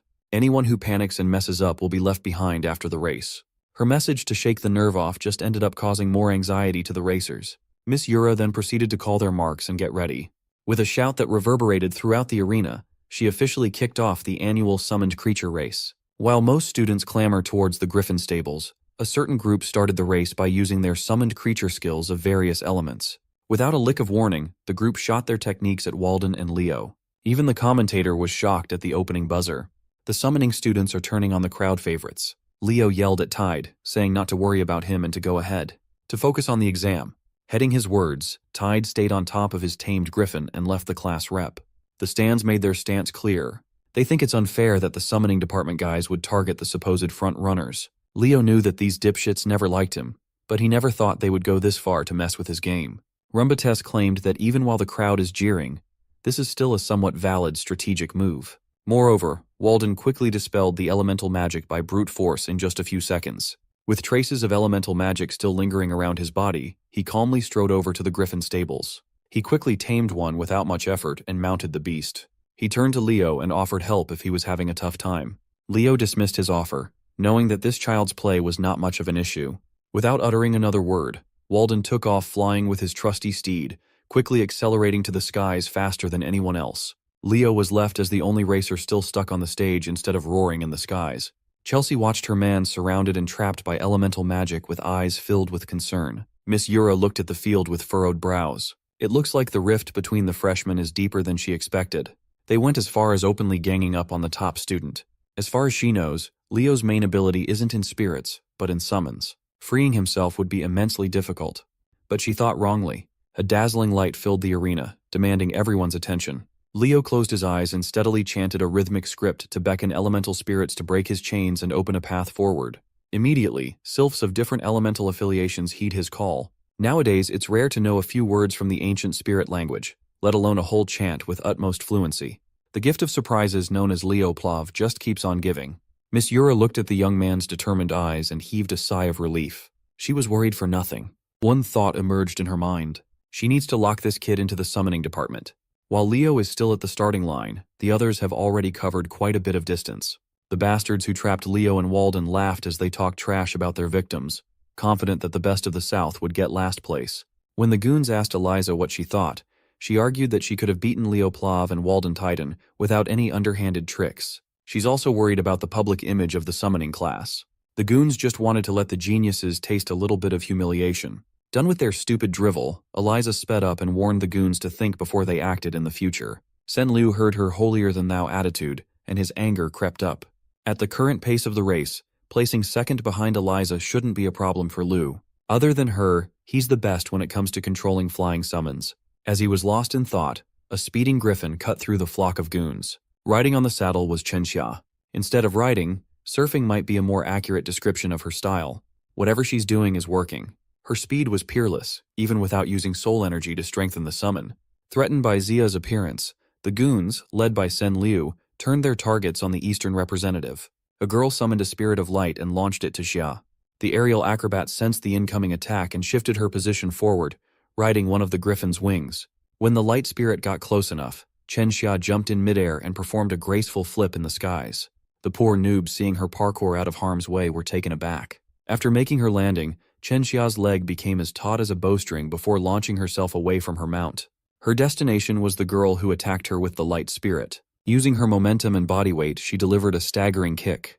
The girl fell from her griffin as she panically protested that Chen Xia must have cheated. She's just dumb. Chen Xia didn't even use an ounce of aura. She just attacked using pure martial arts. After dealing with the immediate problem, she focused back on the race and sped up. On the way, she greeted Sen Liu. They came from the same region, so they've been acquainted before. He returned the greeting with hostility, claiming that making him an enemy was a big mistake. While it's true that Xia is a bit disadvantaged in real aerial combat, Sen Liu has bigger problems to deal with. She can sense that a person who was pissed off by the starting line mischief is coming in hot. Suddenly, a massive fiery explosion painted the sky hot red. Walden is frying chickens in midair with his terrifying spirit manipulation. It looks like he's the type to seek payback in full with interest. He eliminated the bastards who put the childish plot into motion in vain hopes of slowing him down. This aerial massacre is just a little something he cooked up in return. Seeing their comrades fall one by one, the goons scattered like headless chickens. But Walden was persistent and incredibly skilled.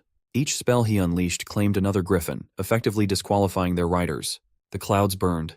Back in the starting area, the commentator continued focusing on Leo's attempt to catch back up to the rest of the class. The first-year rep is in danger of having a horrendous race performance. After freeing himself from the spirit lock, it's time to tame the last remaining griffin in the stables. If he fails in this part, it's over. Leo gave the bird one good scan and found a nasty wound on its left wing. With how fresh and deliberate it was, it's easy to conclude that the goons who trapped him did this too. For aspiring heroes to play such cruel tricks is unforgivable. Leo grabbed the reins, and the griffin immediately started losing its marbles. It's widely known that it's not wise to forcibly mount a guarded griffin like this without establishing trust first. The Zerdinger siblings were watching from the stands. She's worried, and he's curious to see Leo's plan. It looks like the young man is just going to brute force his way through the taming and mounting process. While he knows how angry and scared the griffin must be, he has to expedite the process as fast as he can. He looked the rampaging bird in the eye and struck fear in its heart with a cold glare. Leo ordered the griffin to kneel. Feeling like its life was on the line, the bird stopped resisting. The griffin visibly calmed down as the rider and mount formally established a bond for the race. Leo reached his hand to the bird's left wing and removed the shard stuck on the wound. With one fluid motion, he mounted the saddle and prepared to finally get started. He expertly controlled the giant bird to exit the stables and go forth. Zooming in on the last student left on the starting line, everyone in the audience saw the wounded wing. The commentator is starting to toy with the idea that the first-year representative might get last place.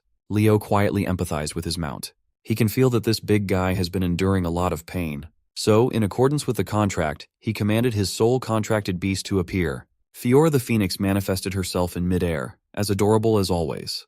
With a thought, Leo ordered the little chick to help with the wounded wing. Phoenix flame surrounded the clueless bird. Not knowing what was happening, it tried to resist. Celia watched what was happening on the screen and was surprised that she couldn't identify the flames. Her big brother quietly ascertained that it wasn't Zerdinger flame or an aura flame. It's an entirely different force. Back in the front lines, most of the goons had been severely injured, and those who survived tried to speed up and steer away from crazy Walden. They're all just trying not to get last place at this point. Unfortunately for these kids, the real main event has been unlocked, and he is fiercer than ever. Clad in Phoenix Flame, Leo's griffin soared like it never had before. Now that he can see traces of competition, it's time to test out the speed limit in this bad boy. But just as he was aiming to go ahead and win it all, someone pulled up with a freaking dragon in the skies. At least that's what it looked like. But for someone who lived through the past like Leo, that draconic creature is painfully familiar. It's a Fafnir. He thought his eyes were deceiving him, but it was real. A few minutes prior to this encounter, Eliza circled back from leading the pack to facing Walden in combat. She knows she must stop this monster if she wants to take first place. With a simple snap of his fingers, Walden threw spirit fire in Eliza's path. The spirit fire exploded in a cloud of destruction. She skillfully flew out of the range without a scratch. Furthermore, she figured out that Walden is making explosives using wind and fire spirits. It's not something one can do without Walden's monstrous talent. Eliza was totally caught off guard. Riding on his griffin, Walden looked like an impenetrable wall capable of crushing everything on his path. Still, Eliza is a proud heir of a prestigious summoning family. She has a few tricks up her sleeves too. No matter how strong or destructive the attacks are, they're all useless if they can't make contact. So, her brilliant plan was to rely on her speed and reaction time to weave her way through the onslaught of attacks. Seeing her expertly maneuver the griffin out of harm's way, Walden tried something else. He ditched the fire and wind spirits to manipulate an entirely different element and form ice spears. The icicles were massive, sharp, and numerous. Each of them was visibly enchanted by another elemental spirit. Eliza just harumphed at the sight of it all. She started stimulating her mount's latent potential, making the bird beast grow bigger and more vicious. As if it's a Pokemon battle, her griffin unleashed flamethrower to neutralize the icicle spears. She steadily manipulated the raging fire to melt everything before reaching her position. Walden's attack was suppressed thanks to Eliza's fortified summons. Watching this boss fight, the commentator was cheesing on his booth. But as the top students were locked in a clash against one another, Chenxia took advantage of the situation and slithered right past them to take the lead. Eliza wasn't about to let this girl get ahead without paying the price, though. Using a purple magical rope, she caught Chenxia by the neck and dragged her close.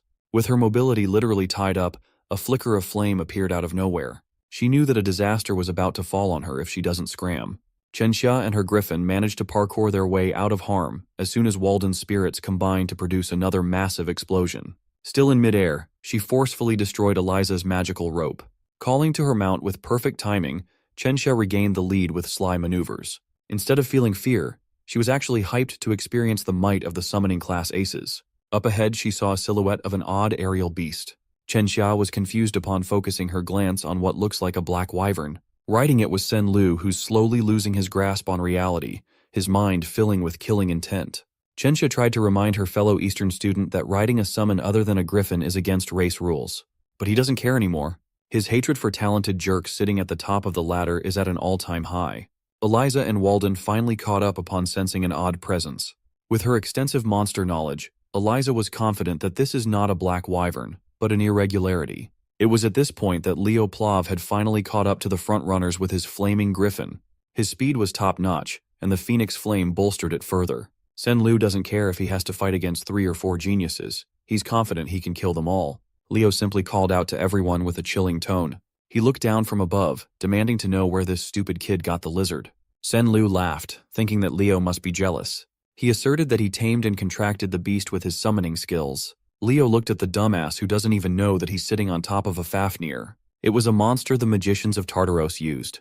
It's also supposed to be one of the monsters that Kyle and his party hunted down to extinction during the Age of Despair. If that was the case, how can a snotty brat from the academy summon a supposedly extinct demon? Calling Fafnir a black wyvern, Senlu ordered it to attack. Its laser breath tore through the skies with immense power. Leo and Walden managed to stumble their way out of the laser's trajectory, while Eliza was forced to awkwardly spin out of danger. But none of them were the main target. The laser beam is homing in on Chen Xia. Leo tried to warn her. Xia hurriedly summoned her aura shield in hopes of defending herself. But it was too late. She couldn't manifest the whole thing fast enough. The laser smashed through the flimsy shield, its destructive power spreading cracks all over the protective field. Finally, the shield completely shattered. Chen Xia's griffin was grievously injured, losing its consciousness. Both of them barreled down from the skies, skydiving without a parachute. Leo quickly jumped to action with his speed. Catching up to a free-falling Chen Xia was pretty simple. Right now, his priority is to get the young lady to safety. He took charge of Walden and Eliza, asking them to land on the ground for now. Trusting his judgment, the arrogant top students followed suit. Meanwhile, the Fafnir surveyed the skies like a hungry predator. Something is starting to get a hold of Senlu's mind. He can finally feel what it feels like to look down on people, and he likes it very much. According to the commentator, the contestants on the lead went off the path and left the recording's field of view. The last thing the audience saw was Senlu summoning a black wyvern and attacking the department aces. Miss Yura climbed up to the commentator booth and kicked that kid out of the microphone. This is not the time to be casting. Yura seized the mic and called all the summoning class professors and assistant to ready more flying summons. The race shall be on hold and top priority is rescue. Professors Len and Sejin entered the booth, worried and confused. Miss Yura explained that one of the students has contracted with a high-tier demonic beast and is going on a rampage. Hearing the mention of demonic beasts shook the professors to their core. They knew that the beast's influence would eventually break the poor kid's mind soon. Professor Edmund entered the room and proposed the possibility that something else was controlling that murderous beast. Taking over the operation, the disheveled professor tasked Yura with stopping or capturing Sen Liu, while the other professors scattered to protect the students. Although they might have a contentious relationship, Professors Sejin and Edmund know when to set their differences aside. If it's for their precious students, they would gladly team up to form the most diabolical duo. Back in the field, Leo found a hidden spot where he can lay the unconscious Chen Xia down to assess her injuries. Eliza and Walden landed soon after him. Their peace was short-lived as Senlu quickly spotted them. The Fafnir made its landing, eyeing the top students like a hungry predator, but Senlu is under the false assumption that Leo is running away from him. He tried to explain to the dumbass that what he's riding isn't a black wyvern. It's not even a summoned beast, but the demonic beast, Fafnir. Hearing that put everyone on their toes. As Leo walked closer and closer, the image of the mythical hero, Kyle, seemingly overlapped with his figure. He recalled the time when all he did was slaughter these vile beasts until not a single one of them was left. As a former hero and an aspiring one, Leo came here to add one more to his disgusting creature kill count. It will be a nostalgic bout, no doubt. He steadily walked up, the Fafnir towering over him. Senlu, the dumbass, laughed at Leo's words. At this point, the kid is not thinking straight anymore. His eyes were strained, and his aggression was off the charts. His inferiority complex was magnified to the highest degree, and he was desperate to prove that he was not below the aces of the summoning department. Once more, he beckoned the Fafnir to unleash the destructive laser breath. Just as the devastating power was about to reach its target, a giant hand made of stone burst out of the ground. The hand then pulled itself up from the floor, revealing a stone golem that stopped the incoming laser using its body. Hearing Leo mention the slaughter of disgusting creatures is a goal that Walden can get behind. For once, he seemed enthusiastic. Seeing the attack getting neutralized by golem magic, Senlu started panicking. Eliza formally teamed up with Leo too. She knows what's at stake and resents Walden for acting cool. And so, the three aces drafted their plan of action. They have to knock that bum off the demonic beast first. Walden's golem won't be able to hold much further.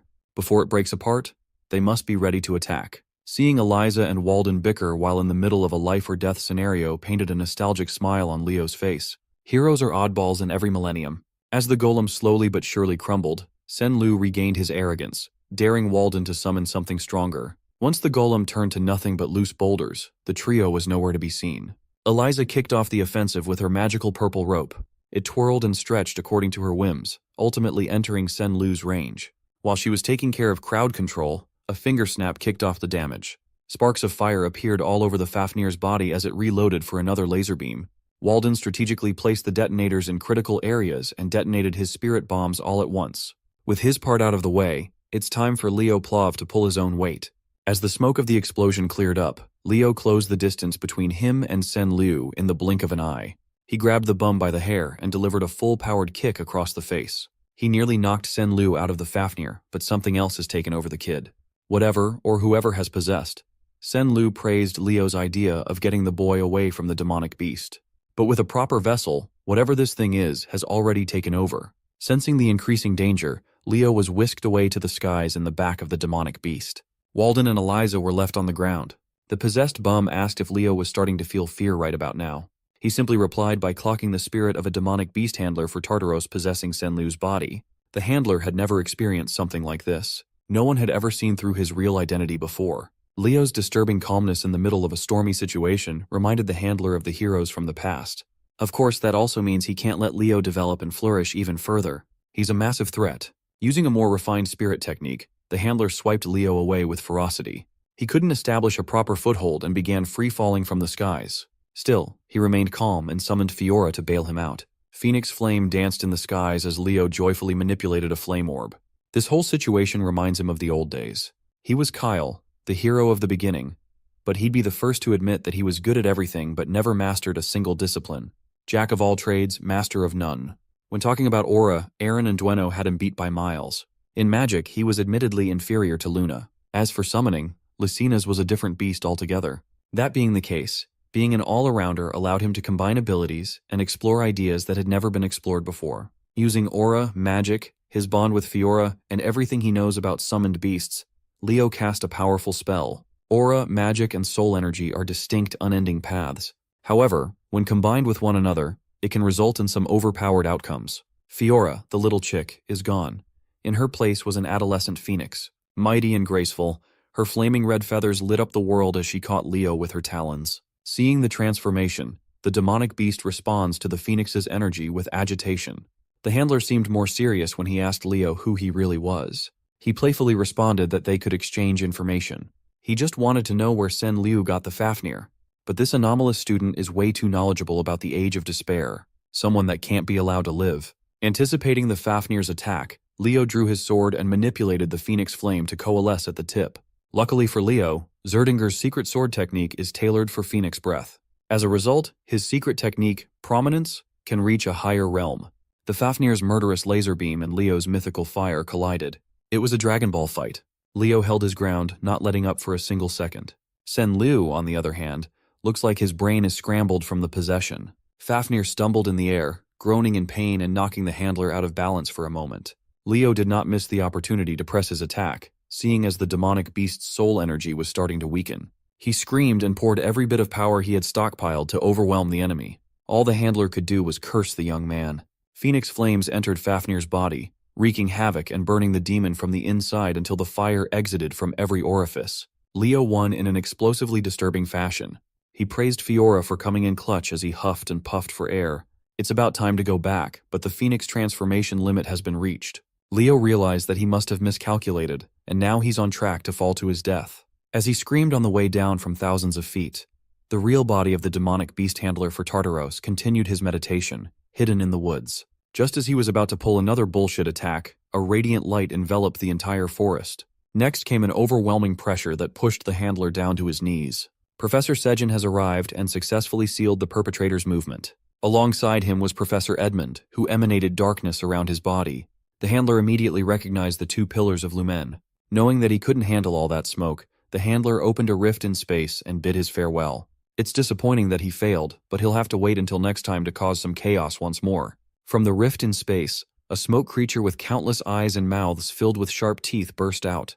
The creature turned to the man who summoned it and slammed its unfathomably heavy body against the handler. Once the smoke dissipated, the rift in space and the handler were gone, leaving only a few loose rocks and some nasty vape clouds. The professors feared that the forces lying in the dark were starting to move in earnest now. Sejin retrieved some of the remnants for examination. The two pillars of Lumen knew better than anyone that the academy might no longer be a safe place. Back to Leo, he's still falling to his death. Grabbing the small phoenix, he urged Fiora to go back to the summons realm instead of accompanying him in this fall. Thankfully, A scaly-winged beast grabbed Leo before he became meat paste splatted on the ground. Sitting on the black wyvern saddle was none other than Miss Yura. The smile of relief on her face was glorious. She thanked the gods that she had arrived just on time. They softly landed on a prairie, the black wyvern still holding Leo like a cub. Mr. Demonic Beast Handler has retreated to a cave in God knows where, the headquarters where he performs all sorts of fucked up experiments. His supervisor stood over him, his eyes filled with disgust and embarrassment. The fool was taken down by a measly hero candidate. The handler, clutching his wounds, argued that what he faced wasn't some normal hero candidate. Upon hearing that the kid had a phoenix as his contracted beast, the supervisor's ears perked up with interest. But upon hearing that the kid knew of Fafnir's true identity, transformed that interest into caution. With a sly smile, the handler's supervisor licked his lips, looking forward to what that interesting hero candidate had in store for them. Back in Lumen, the practical summoning midterm race was cancelled due to an unforeseen incident. Sen Lu, the poor kid, had his mind broken so badly that he ended up dying. The new students are starting to realize the gravity of being at Lumene. After the whole debacle, it's natural that everyone was curious about what really happened to Sen Lu. But at Miss Yura's orders, the 4 students involved decided to tell people the cover story of a rouge-black wyvern. Today, Leo needs to put the sprawling web of conspiracies aside. It's the day of the magic class practical exam, after all. Professor Len stood in front of the class, waiting for everyone to pour into the lecture hall. Carr and Chelsea were already inside. Looking at the entrance, they spotted Chloe walking in. Her hair was disheveled, and judging by the bags under her eyes, it seemed like she hadn't slept in days. Following closely behind was Leo. He also took notice of Chloe's poor condition. After a few more minutes of waiting for everyone to arrive, Professor Len finally spoke up. His gravitas made the reality sink in that this exam won't be a simple one. The professor expects everyone to showcase their original magic and display their own personality. He deemed it a waste to be the only one to witness the amazing magic of the next generation, so he called for some help. Professor Len asked 3 people to join them in class today. These 3 are seniors who graduated from the magic department 3 years ago. They have since established names for themselves in various fields of magic. The sharp Rilda Pedney, the hardy Edmund Slack, and the cheerful Sean Hodge. They will be the ones judging the freshman exam today. The 3 extended their greetings to their juniors, lifting everyone's spirits up. Carr is feeling lucky. He thinks the judges are the lenient type who give high marks. With introductions out of the way, Professor Len called the first student, Eliana Layden, to the front. With an optimistic smile, Eliana jumped to action. She confidently stood on the stage with his head held high. She turned up the cuteness up to 100, her eyes shining like stars as she extended a formal greeting to the seniors. Hearing her introduce herself like a charming, prim, and proper young noble almost made Carr hurl in disgust. He knows this girl is trying to play a character. Moving on to the demonstration, Eliana summoned a beautiful light show inside the lecture hall. She can conjure up something this shiny due to her rare affinity to the light attribute. But the light show was just the first part. She figured that adding the flame attribute would create some interesting results. As fire and light fused together, Eliana was surrounded by the winding flow of scorching rays. Combining 2 of her best elements, she can emit some powerful thermal ray magic. Sean Hodge looked at the display with wonder. Then she commented that this thermal ray magic is no different from the basic laser-type magic that anyone can learn. Eliana thought her demonstration was going well, but the judges were already penning her grade without further questions. The 3 diligently considered the criterion of judgment to give an appropriate score. After a short deliberation, they handed the final assessment to Professor Len. Hooge and Rilda gave Eliana a C-, while Slack was a little more generous with a C for an overall score of C-. Seeing that Eliana Layden's impressive showing got such a low score, the students tensed up. One after another, magic department students were called up front only to be disappointed that their hard work only amounted to a C and C-. There were some exceptions, though. Surprisingly, Carr Thomas scored a B+ thanks to his impressive display of manipulating metal and gold. As expected, Chelsea Llewellyn scored the highest thus far. She received an A for her breathtaking wind magic. The fox and the cat celebrated their back-to-back win. They were relieved that the exam was a massive success. Unbeknownst to the freshmen, the judges are actually quite disappointed by all the performances. Professor Len lured them to participate in this exam with the promise of remarkable students, but no one has stood out in the crowd just yet. Looking at the pile of papers, there are only 3 remaining students to be judged. Eidman Slack can tell that these 3 are the real deal, the cream of the crop that the professor arranged for last. Next up on the stage was Abad Llewellyn, Chelsea's brother. The moment he stepped up to the plate, the ladies couldn't help themselves. If they were judging, they would give him A+ just for his face alone. Contrary to the ones that came before him, Abad didn't start with a flashy performance. Instead, he went in-depth on the theory behind the spell that he created. After laying out the theoretical framework, he announced the name of his original magic, the Tempest. Professor Len was pleased, and the judges were fully engrossed in Abad's explanation. The magic genius claimed that once completed, his Tempest would reach an estimated rank of top class. You see, Abad has been preparing for this exam for a while now. Back in the Llewellyn family territory, he performed countless experiments, continuously refining Tempest.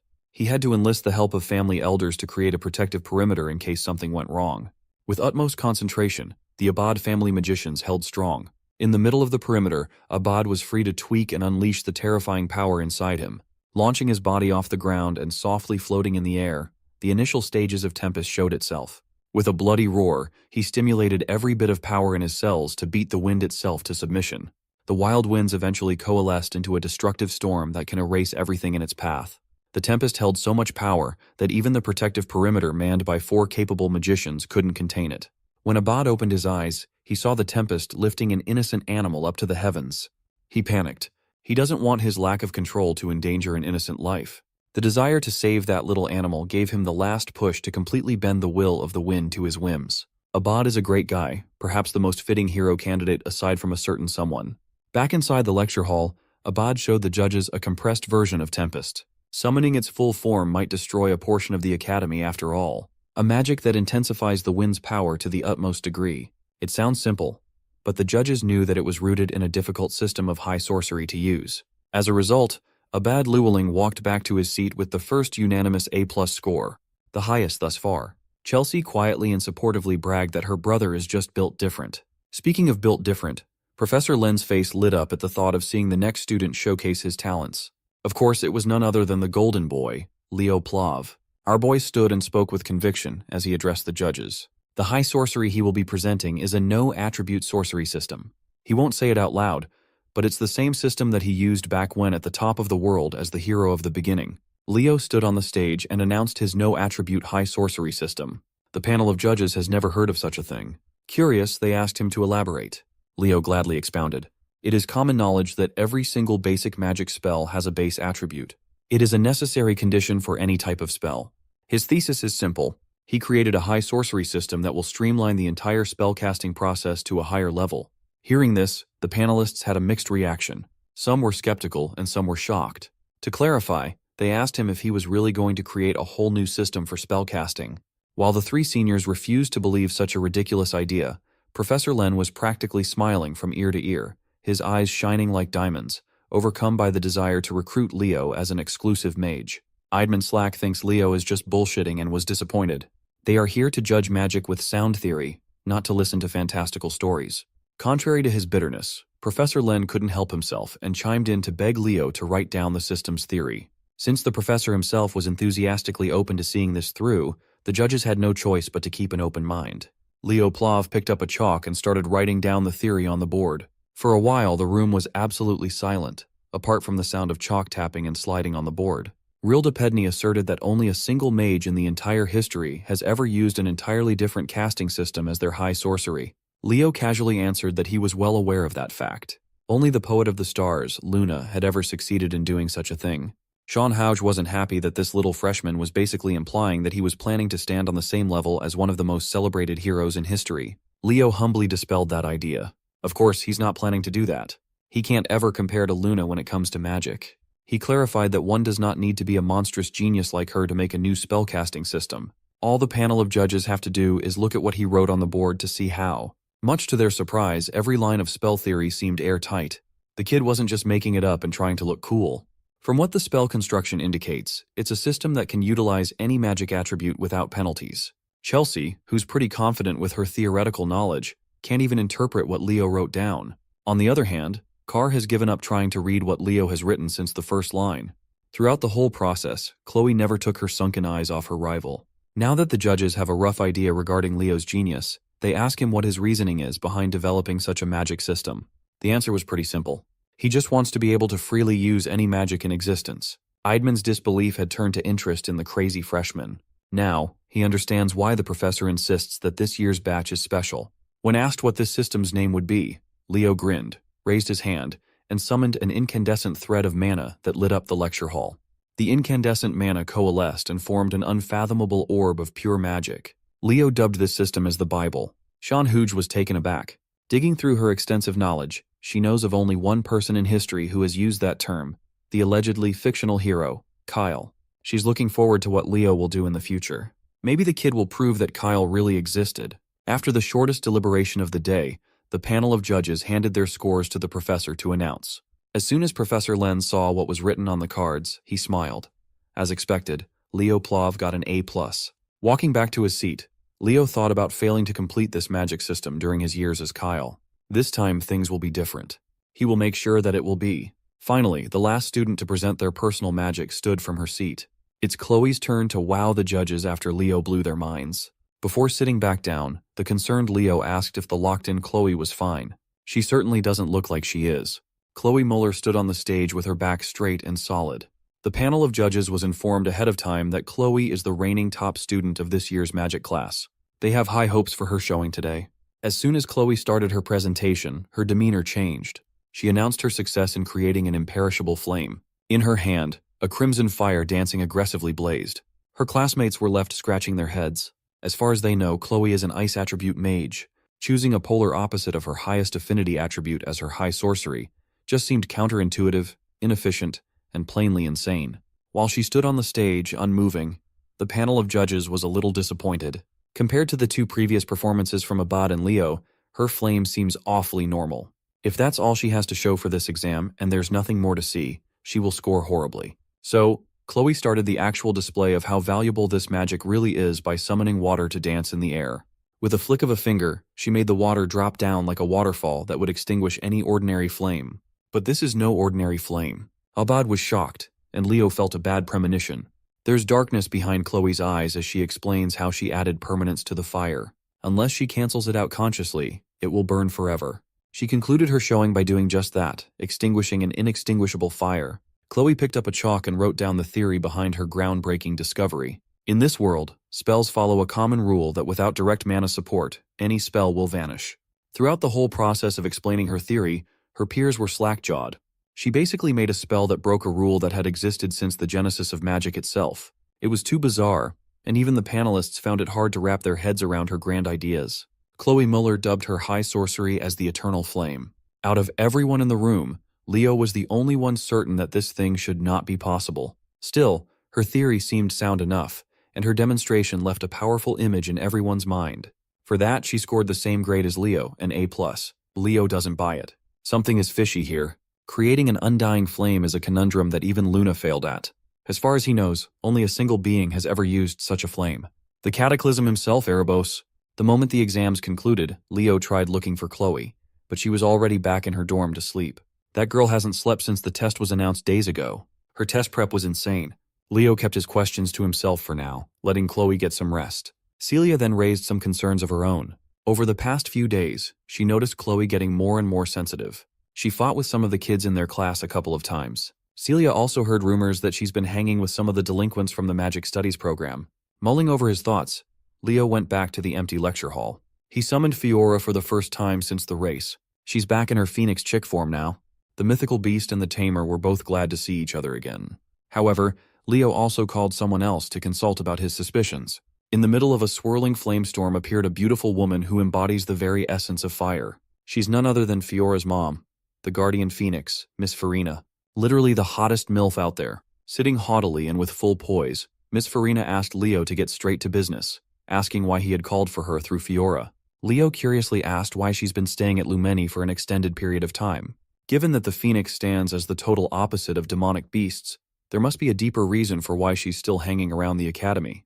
Miss Farina confessed that 5 years ago, there was a horrible terror attack in Lumeni. 2 students and 3 staff perished in the incident, and the culprits were never identified, let alone found.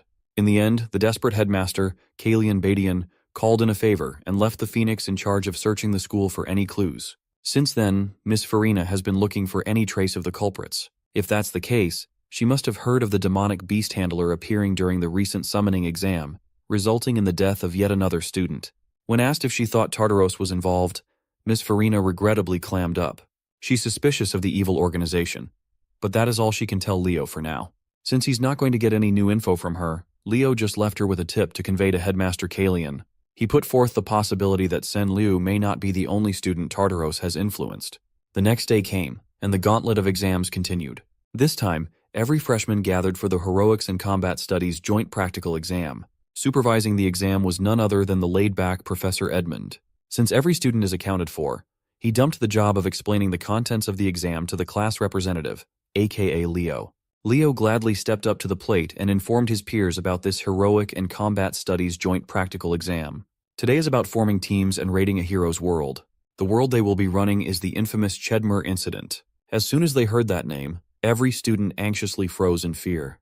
The only one who hadn't heard of the Chedmer incident was Eliana, even though it was part of the written exam. Seeing that the joint class was getting rowdy, Professor Edmund's voice boomed to silence his students. He demanded that they show respect and pay attention to what Leo had to say. Leo continued detailing what they will be tested on today. Everybody will enter a hero's world from 30 years ago. It was an incident involving a group of first-year Lumene students who went on a mission to the central Chedmer forest.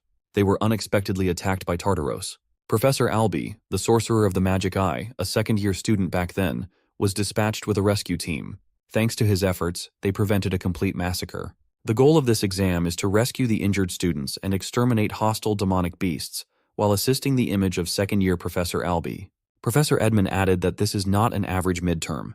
They will have to learn to be more cautious and alert, to stay sharp at all times. Anyone who is judged to have no heroic potential by the end of the exam will be immediately expelled. Hearing such a harsh punishment for doing badly worried those who weren't too confident about their practical application. Softening up at the sight of his worried students, the professor assured them that they'd all come so far and had become strong enough for this challenge. They just need to trust themselves. He might look like a bum, but Professor Edmund really knows how and when to give the carrot and the stick. Proceeding with the test, it's time to begin organizing the teams. Everybody was asked to come forward one at a time, starting from Class 1. It seems like they are not forming their own teams. They might have to work with people they haven't even met before. A random draw might determine whether you get into a stacked team or a horrible one. When it finally came to Leo's turn to draw, he pulled out number 11, the very last team in this exam. With the teams set and acquainted, Team 1 was called to stand before the summoning portal. Led by Celia Zerdinger and Chelsea Llewellyn, Team 1 looked perfectly balanced.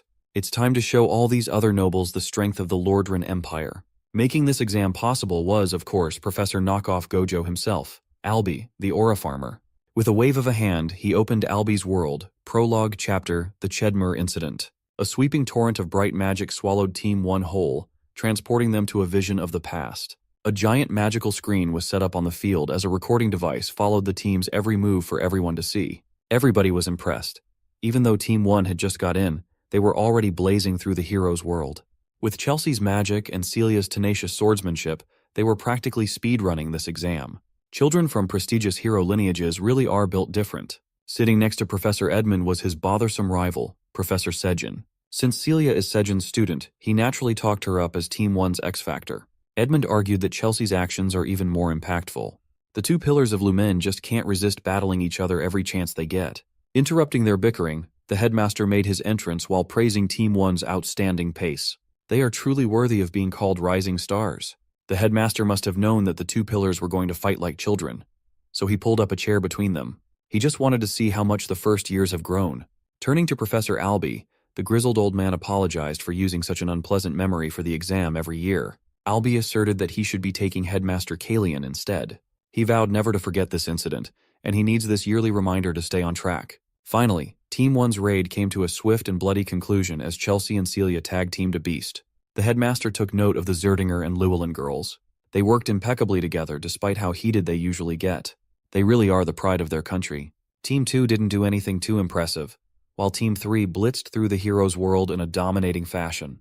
They let the two strongest first years, Abad and Duran, stand vanguard while the rest of the team played supportive roles.